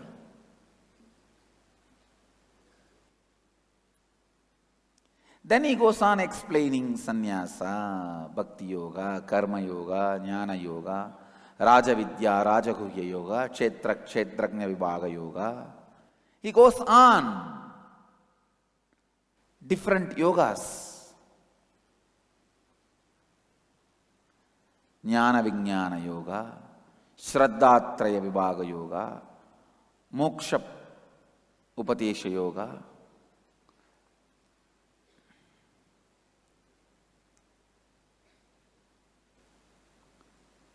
This all later comes. But the moment he opens his mouth, what comes out? Sankhya. Krishna is one of the greatest followers of Kapila. That is why, even when he describes his glory, see, for example, if you brag about yourself, you will brag yourself only about as the star of your times. See, naturally, the star of your times only you will remember, and you will brag, see, I am like that. I am much more than that. So even when Bhagavan introduces himself, of course he is not bragging about himself. When he is introducing about himself, he says, Siddhanam Kapilo Munihi. Among the great beings, complete beings, Siddha means complete. Among the complete beings, I am the Kapila. Means in Krishna's time, Kapila was the star of the spiritual world. That is why he remembers Kapila.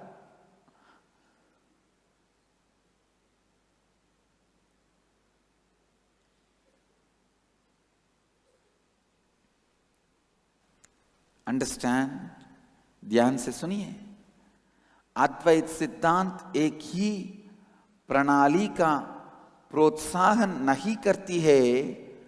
Advaita का अर्थ है वो जो द्वैता की स्थिति में नहीं है ना कि वो जो एकत्व में स्थापित है। जब आप किसी सिद्धांत को चुनना चाहते हैं, पहले ये देखिए कि वो सिद्धांत आपको स्वयं के बारे में क्या परिचय देता है। जो सिद्धांत निर्देश देते हैं वो प्रेरणा पर आधारित नहीं होंगे, बल्कि हिंसा पर आधारित होंगे।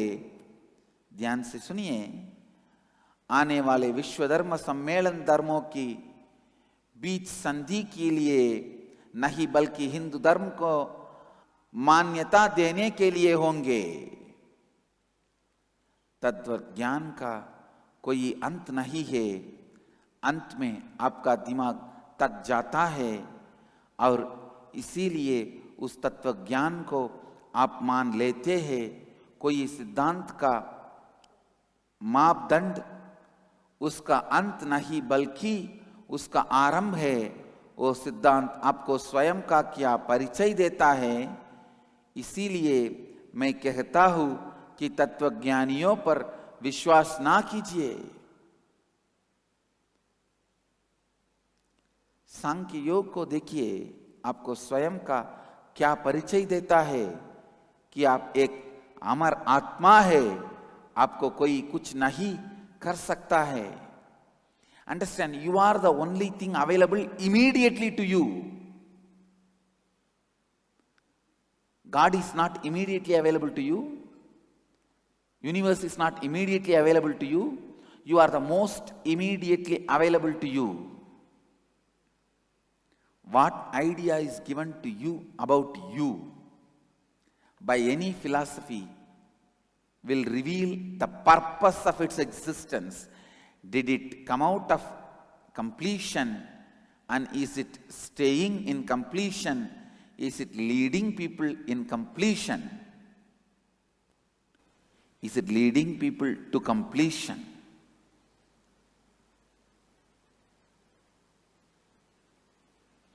The introduction you are given about you is very important.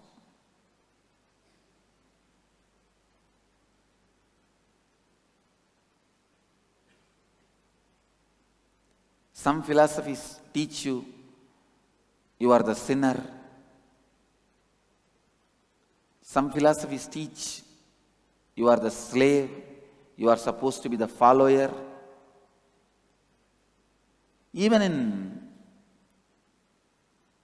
Hindu religion, some philosophies started getting evolved by the influence of different religions and philosophies. Very late, maybe in last few thousand years, they also started developing the concept of I am your slave, oh Lord. No.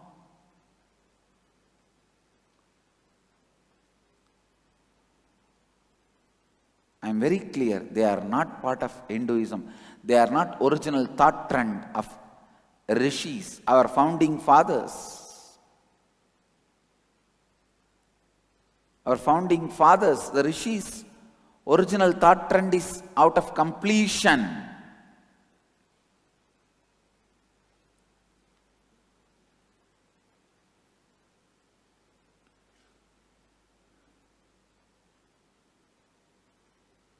Bhagavan beautifully, Krishna beautifully says, Ashwatthah sarva vrikshanam devarshinam chanarada Gandharvanam chitrarada rataha siddhanam kapilo munihi. Of all the trees, I am the sacred banyan tree. Of divine sages, I am Narada.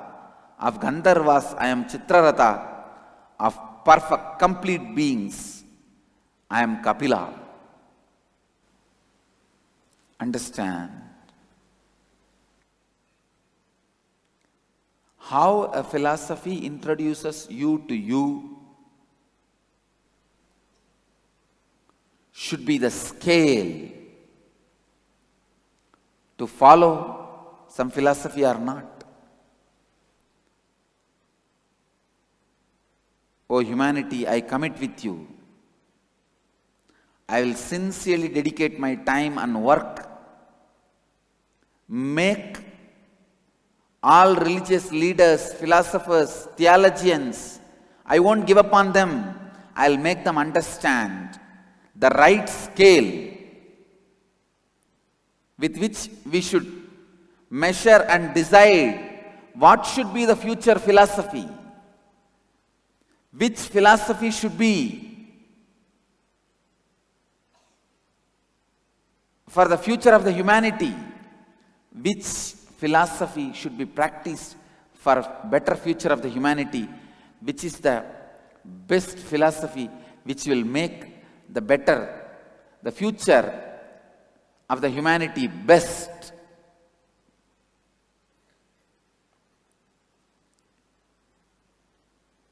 Hindu religious leaders should spend their energy and time making this scale.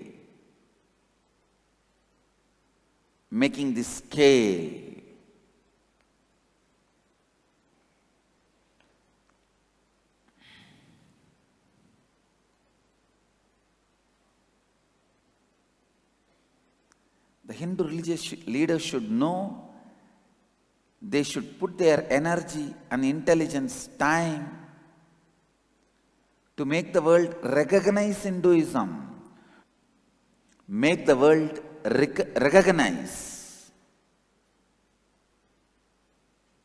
make the world understand. And I tell you, the Western world is open. All university-based countries will recognize what I am saying. The countries based on theology may not recognize, but the countries based on universities will recognize what I am saying. If a country is guided by theology schools or the country is guided by university, find out. All the countries guided by universities will accept what I am saying.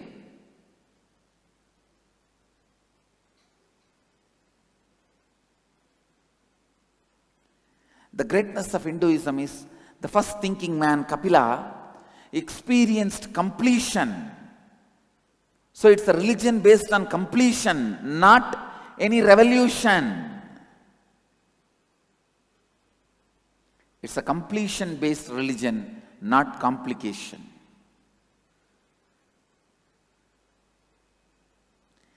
It is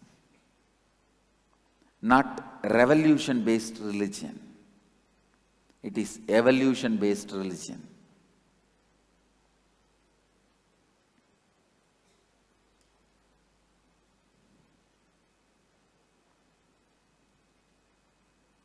The world need to know. We need to develop a scale.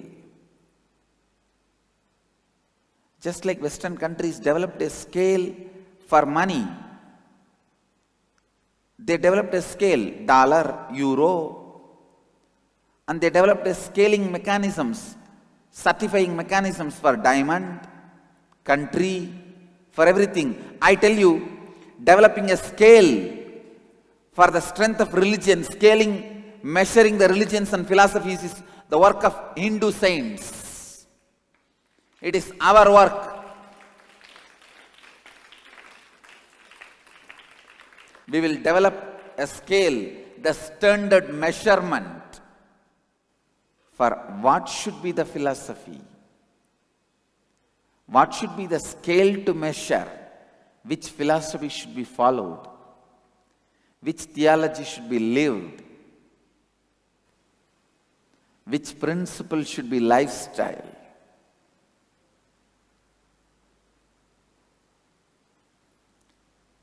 They set a standard in many things. But the field of the inner world, we have worked a lot, we have dedicated our whole life.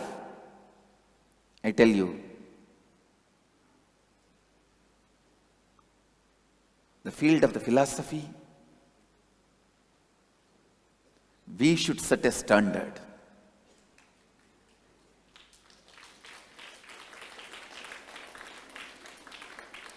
We should set a standard. We should set a scale through which philosophy should be measured, whether it is useful for society or not. आपको स्वयं का क्या परिचय दिया जाता है, ये बहुत ही महत्वपूर्ण है। हमारे ऋषियों ने न्याय धर्म पूर्णत्व पर आधारित है, हिंदू धर्म और वैदिक धर्म पूर्णत्व पर आधारित है, ना कि क्रांति पर आधारित है। धर्मों का मापदंड बनाना हिंदू संतों का कार्य है।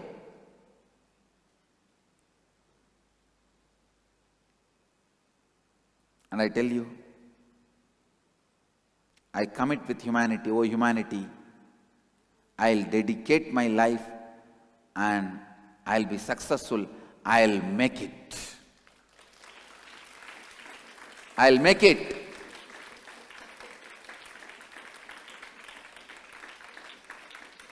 I'll make it.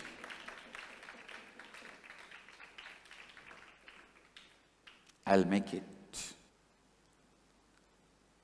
The essence of today's satsang.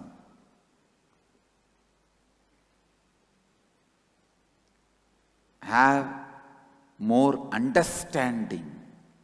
Don't ask for single instruction.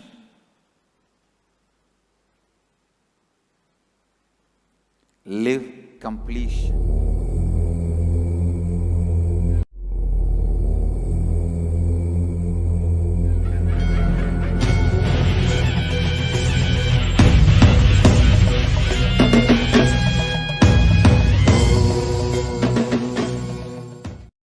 नित्यानन्देश्वर Paramshiva समारम्भाम् नित्यानन्देश्वरि पराशक्ति मध्यमाम् अस्मदाचार्यपर्यन्ताम् वन्दे गुरुपरम्पराम्।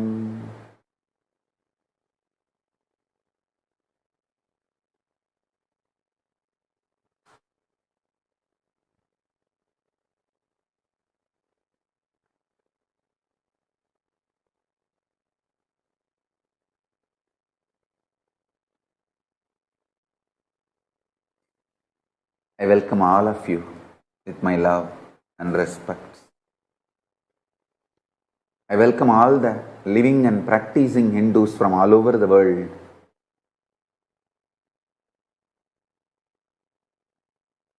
And all the Sarvanyapita Kartas, Yajamans, Manifestors, Sarvaparityagis, Srimahans, Mahans, Kotari, Tanedar, visitors, viewers, Kayakalpa Yoga participants, Kailasas e-Gurukul students, Kailasas NHU students, everyone.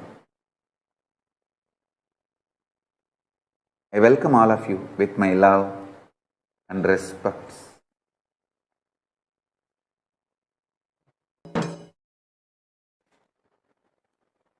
Listen. Paramashiva's message directly from Kailasa today, revealing the secret treasures through Sarvanyanotragama,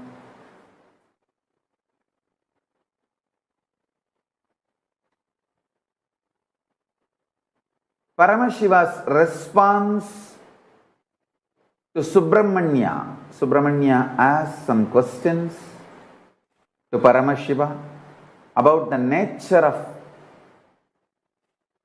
Pashu and Pasa. He never questions about the Pati. He only asks how I can experience more Pati.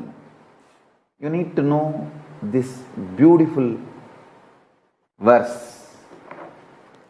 I'll recite from Sarvanyanotragama.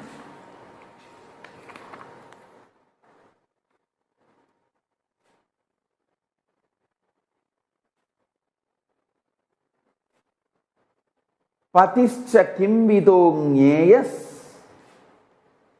satikara pate stitaha Shivascha Kidrisha prokta yotikara vivarjitaha.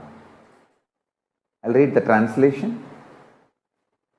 How the essential nature of Pati, who being established in the specific state of authority, performs the fivefold cosmic function, could be known.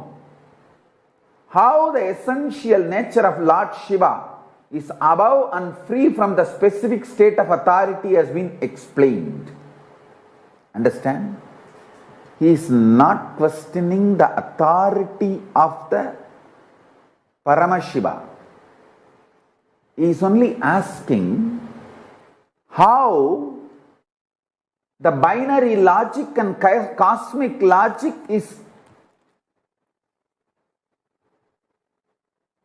made to coexist together. Understand?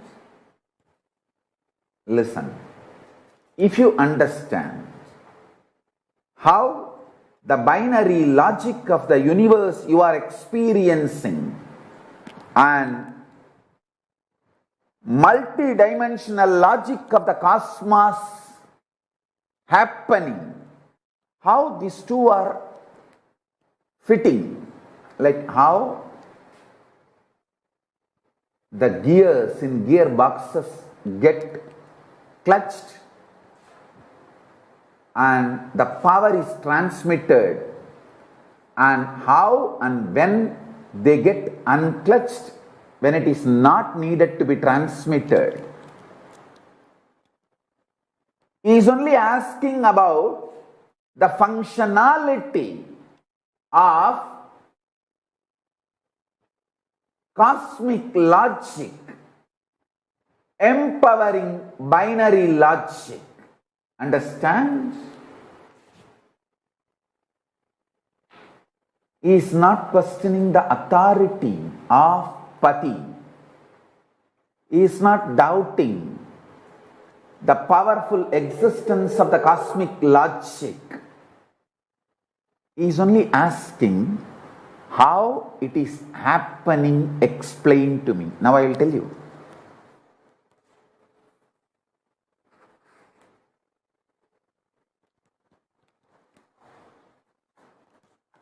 Understand?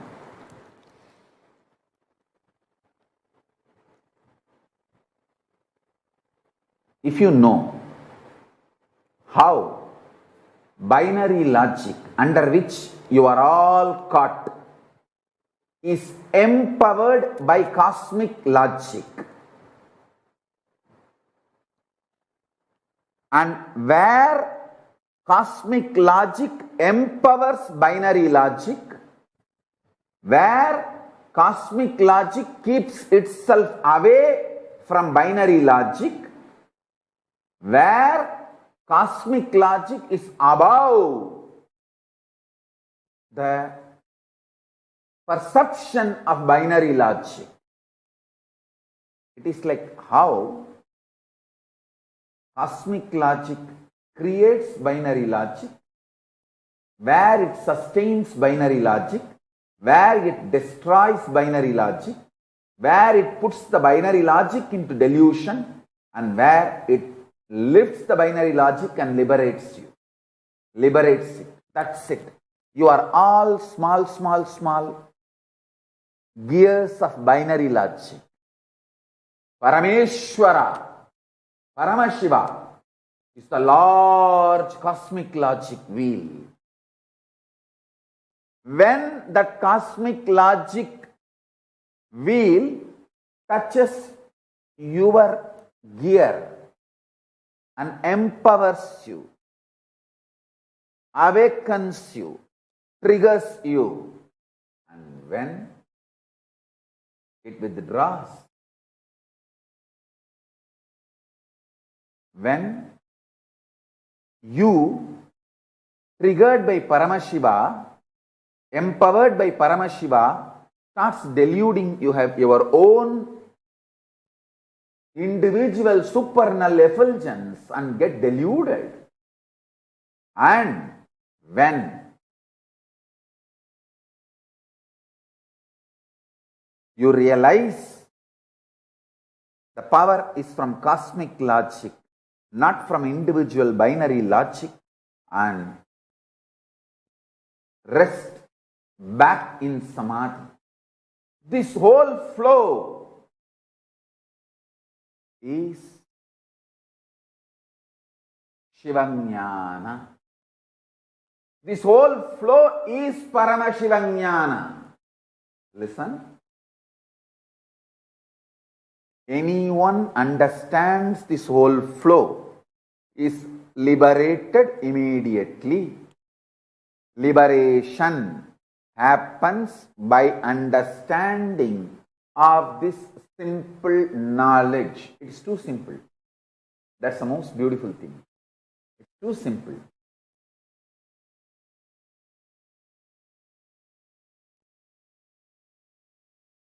You understand how the car functions.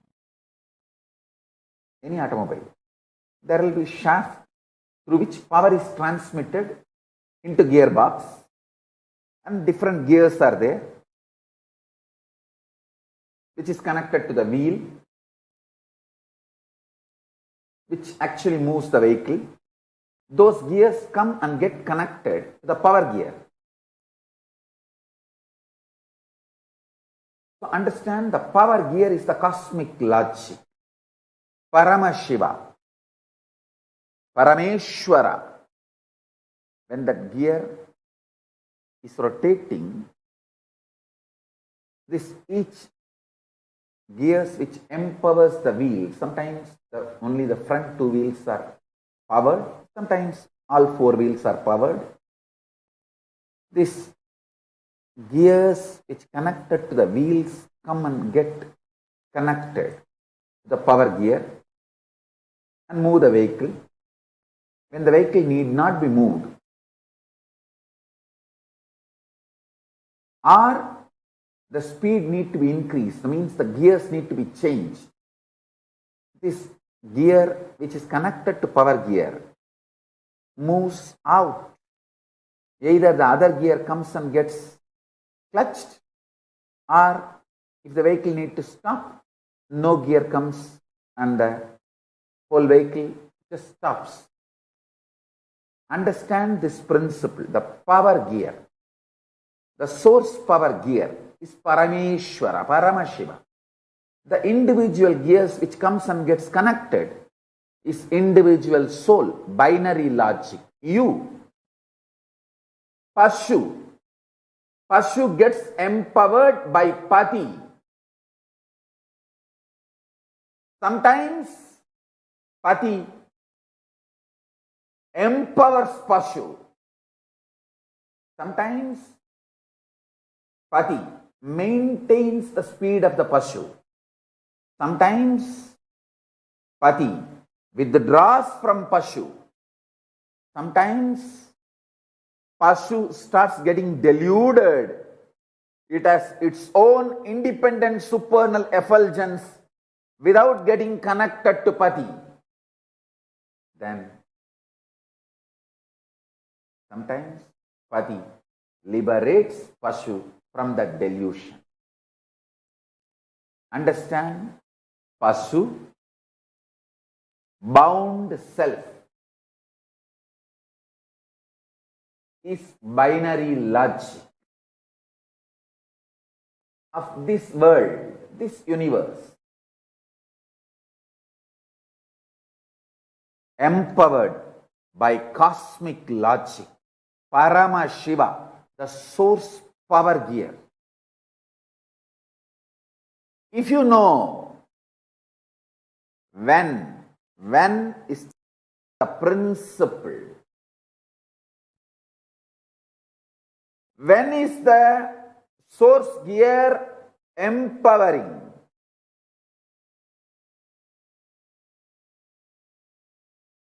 and when it is withdrawing. when Paramashiva is empowering you, individual soul, when he is neutral, when he is withdrawing, when he is letting you fall into dilution and delusion, when he liberates, understand? This simple secret is the most wonderful Paramashiva Jnana. Paramashiva is revealing in this Sarvajnanottaragama.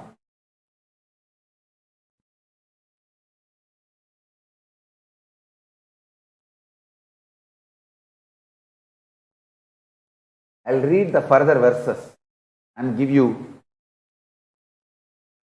the deeper revelations.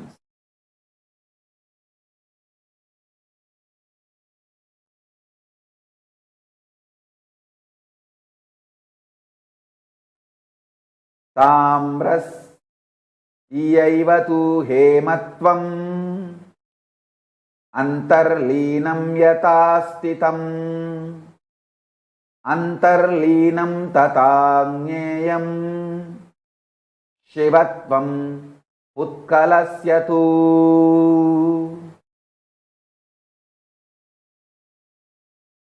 It is to be known that just as goldness exists concealed in copper, even so Shivatva remains latent in an embodied self.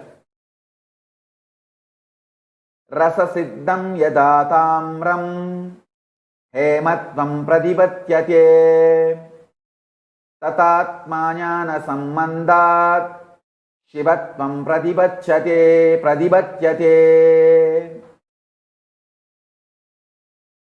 Just as copper attains permanently the nature of being gold by the proper treatment with relevant alchemic substance, even so the embodied self attains Shivatva by the supreme knowledge gained by it through Shiva's grace. I tell you.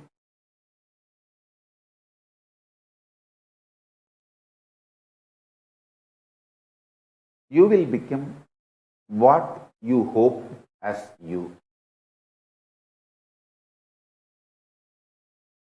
You will become what you hope as you.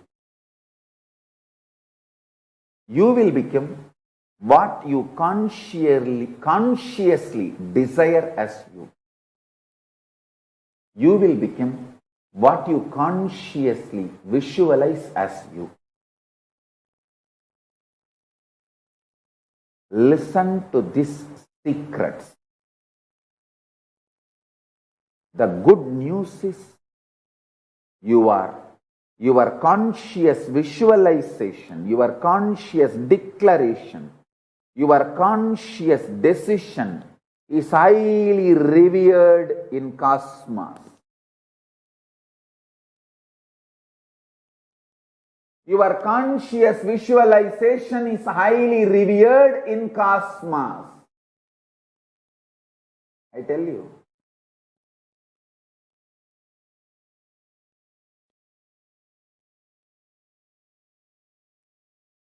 Joy, sweetness, enlightenment,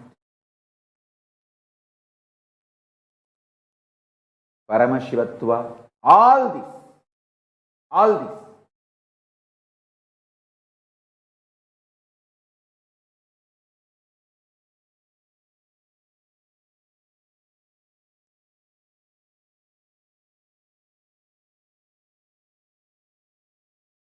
If you just consciously decide, they start manifesting as reality.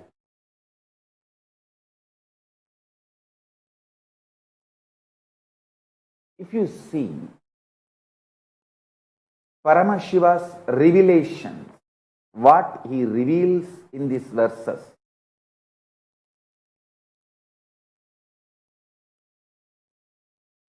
is very clear.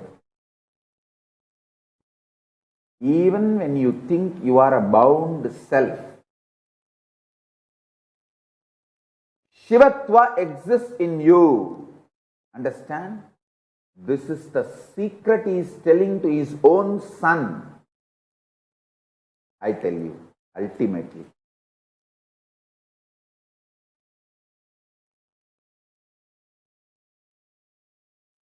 Intellectuals who don't have experience can go on fighting whether Dvaita is real,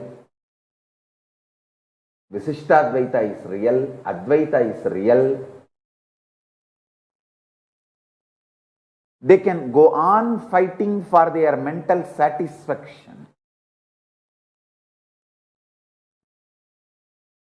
without getting into the truth.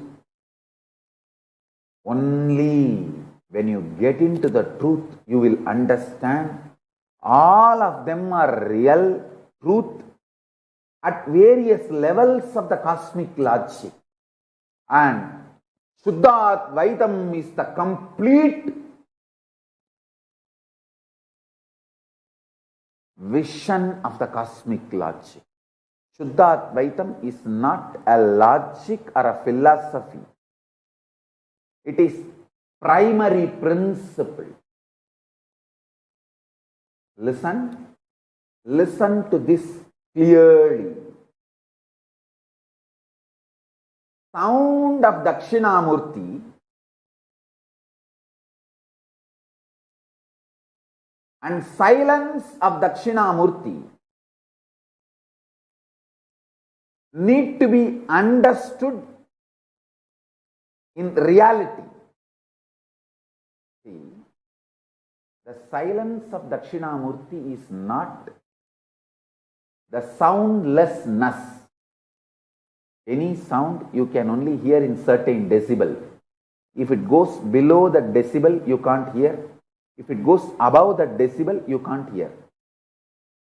Dakshinamurti's silence is above decibel. The decibel which you can't hear, beyond your capability of hearing, that decibel sound is Dakshinamurti's silence. So Dakshinamurti's silence is not soundlessness. It is beyond the sound you can hear. Same way. Listen carefully.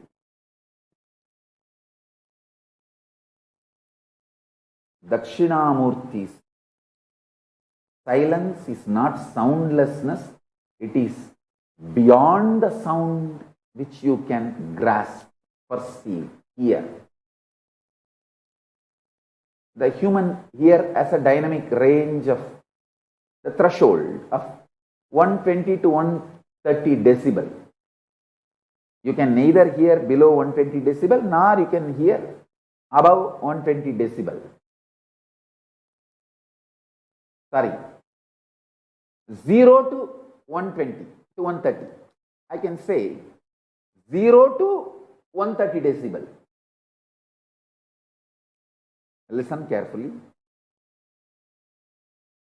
Human ear has a dynamic range of 0 decibel to 130 decibel.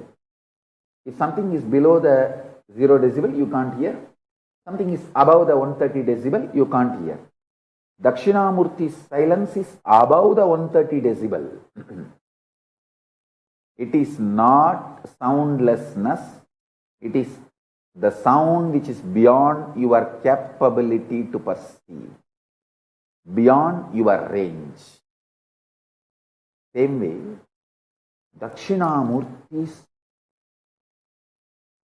visual silence. See, Dakshinamurti's verbal silence is the sound which is beyond your perception. Same way, Dakshinamurti's visual silence is not darkness where nothing exists. No, it is supernal effulgence where all your ability to visualize disappears into a supernal effulgence, like 7 colors of the rainbow disappear into the sun's bright shining.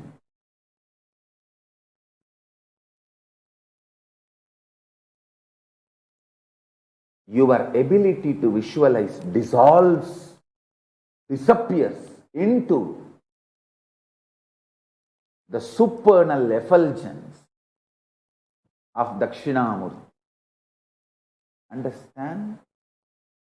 The supernal effulgence of Dakshinamurti and supernal silence of Dakshinamurti. Then you will understand the right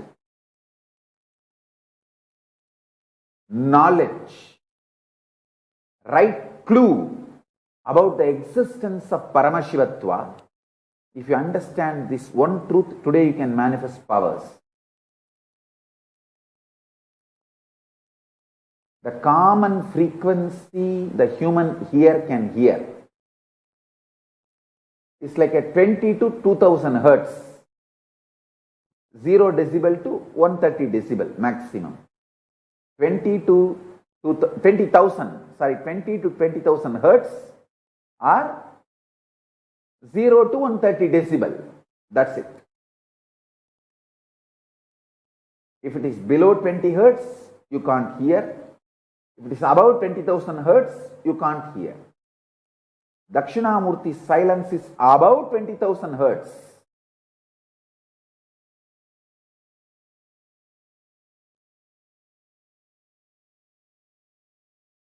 I can give you one small example.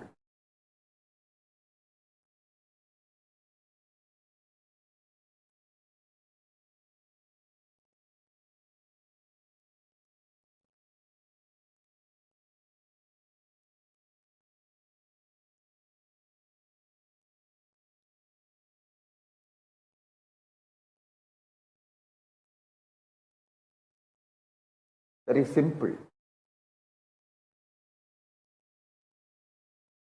Actually, I have done this in those days when I used to live in Bididi, with a small group of disciples.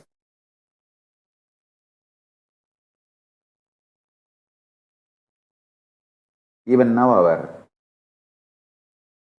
Kailasavasis in Bididi can try this.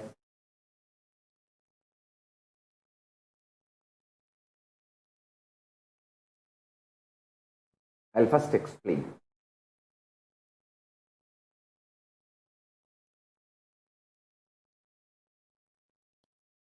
If you sit in front of our banyan tree, under a banyan tree, and few people sitting in the Sabdarishi rocks in Ramanagara hill. The Ramanagara hill, there is a 7 rock under which there are caves where all the 7 rishis lived. Sabdarishis, even now they are living. That 7 rocks represents 7 Sabdarishis. It is their energy field. Few people should sit under the banyan tree and few people should go there and sit. And you can have a telephone connection, conversation. Just have that fork. You call that spoon fork, vibrating fork. Keep one fork under banyan tree, tuning fork. Keep one fork in that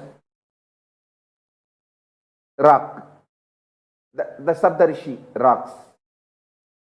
Just vibrate the tuning fork in banyan tree. You will see that the fork on the Sabdarishi rock will vibrate intensely. You can try it today. You can video record it.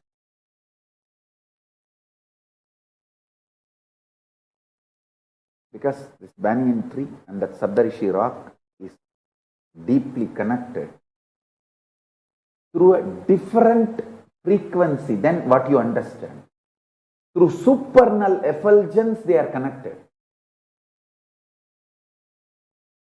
All the Sabdarishis sit there and listen to Paramashiva's Vedas and Upanishads and Agama teachings.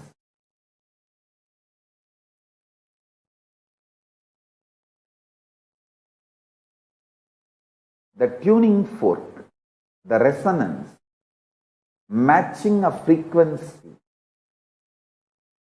will simply happen between our banyan tree and that Saptarishi rock.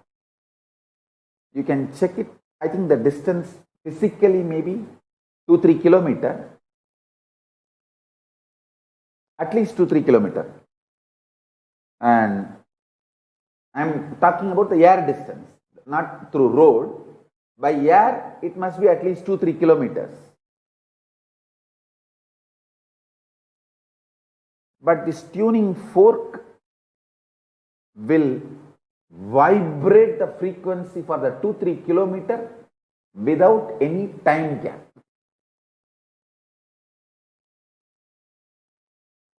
Maybe our Gurukul Balasans and Rishi Advait, Mahadvait can take them and try to demonstrate it after lockdown. I think whenever lockdown is over, you can demonstrate. Once you demonstrate this to the Gurukul Balasans, I will make them manifest the next level powers. Listen.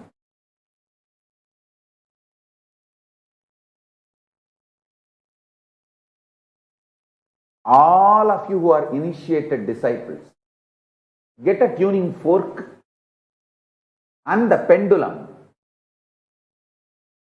for today and tomorrow's power manifestation.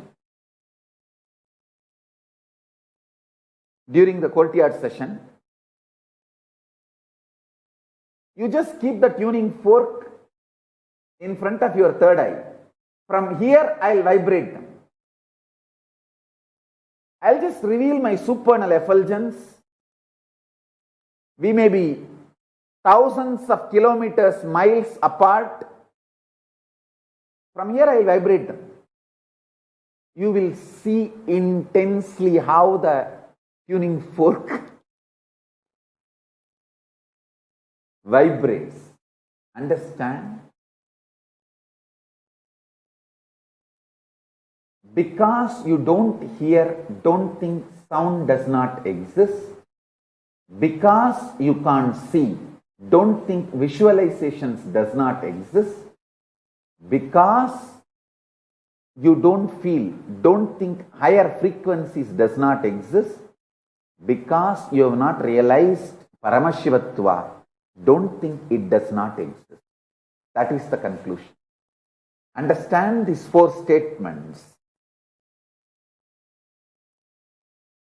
Keep the fork, the tuning fork and pendulum.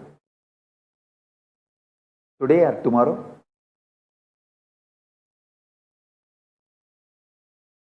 during the courtyard sessions, I will demonstrate it to all of you.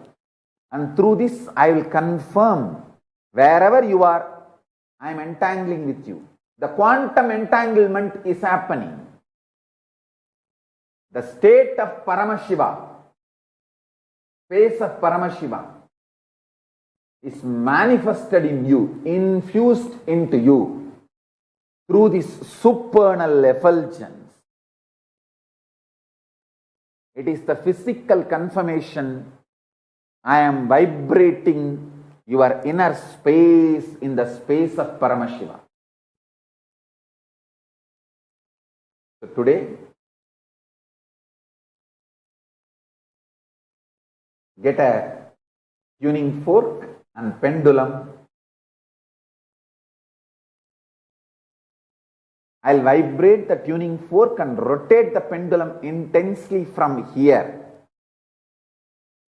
For all of you to understand, your being is entangled with Paramashiva. Clearly, Paramashiva explains here. Inside the copper exists the original state of gold. Inside the bound soul exists the original state of Shivatvam. Inside you, Paramashivatva exists. Just the proper process, rasavada, need to be done. That is why he uses beautiful word.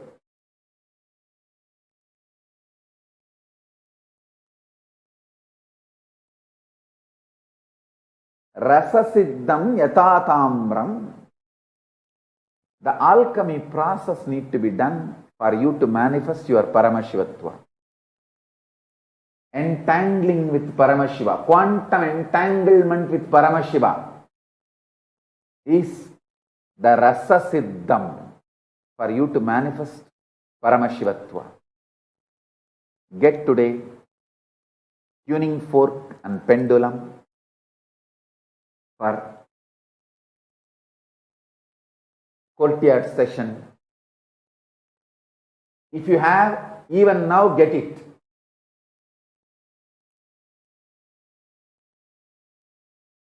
Today and tomorrow I will make all of you experience this quantum entanglement, Rasa Siddham, as Paramashiva explains. As Paramashiva reveals it to Subramanya. Understand? I am not at all interested in fighting whether Dvaita is true or Visishtadvaita is true or Advaita is true or Eganmavada is true or Veda. I am interested in making you Paramashiva. Ultimate. Paramashiva is manifesting through this being only to make you all manifest Paramashiva. So get tuning fork and pendulum. I'll make you all experience this quantum entanglement wherever you are all over the world.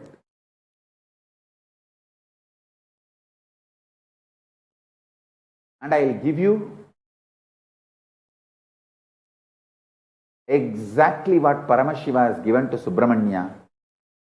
Now Paramashiva will give the same thing through this being to all of you.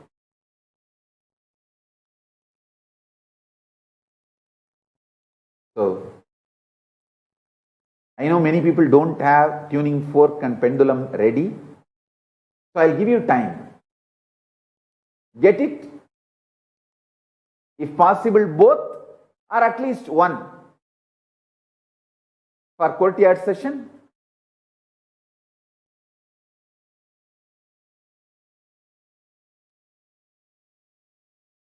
I'll entangle all of you in quantum entanglement with Paramashiva. And see what Paramashiva is giving to Subramanya through this verses, I'll give you.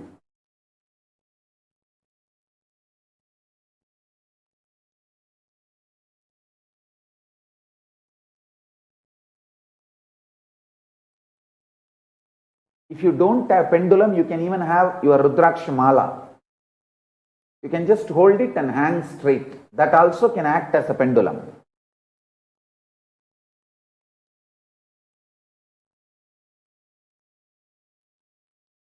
So get it for courtyard session.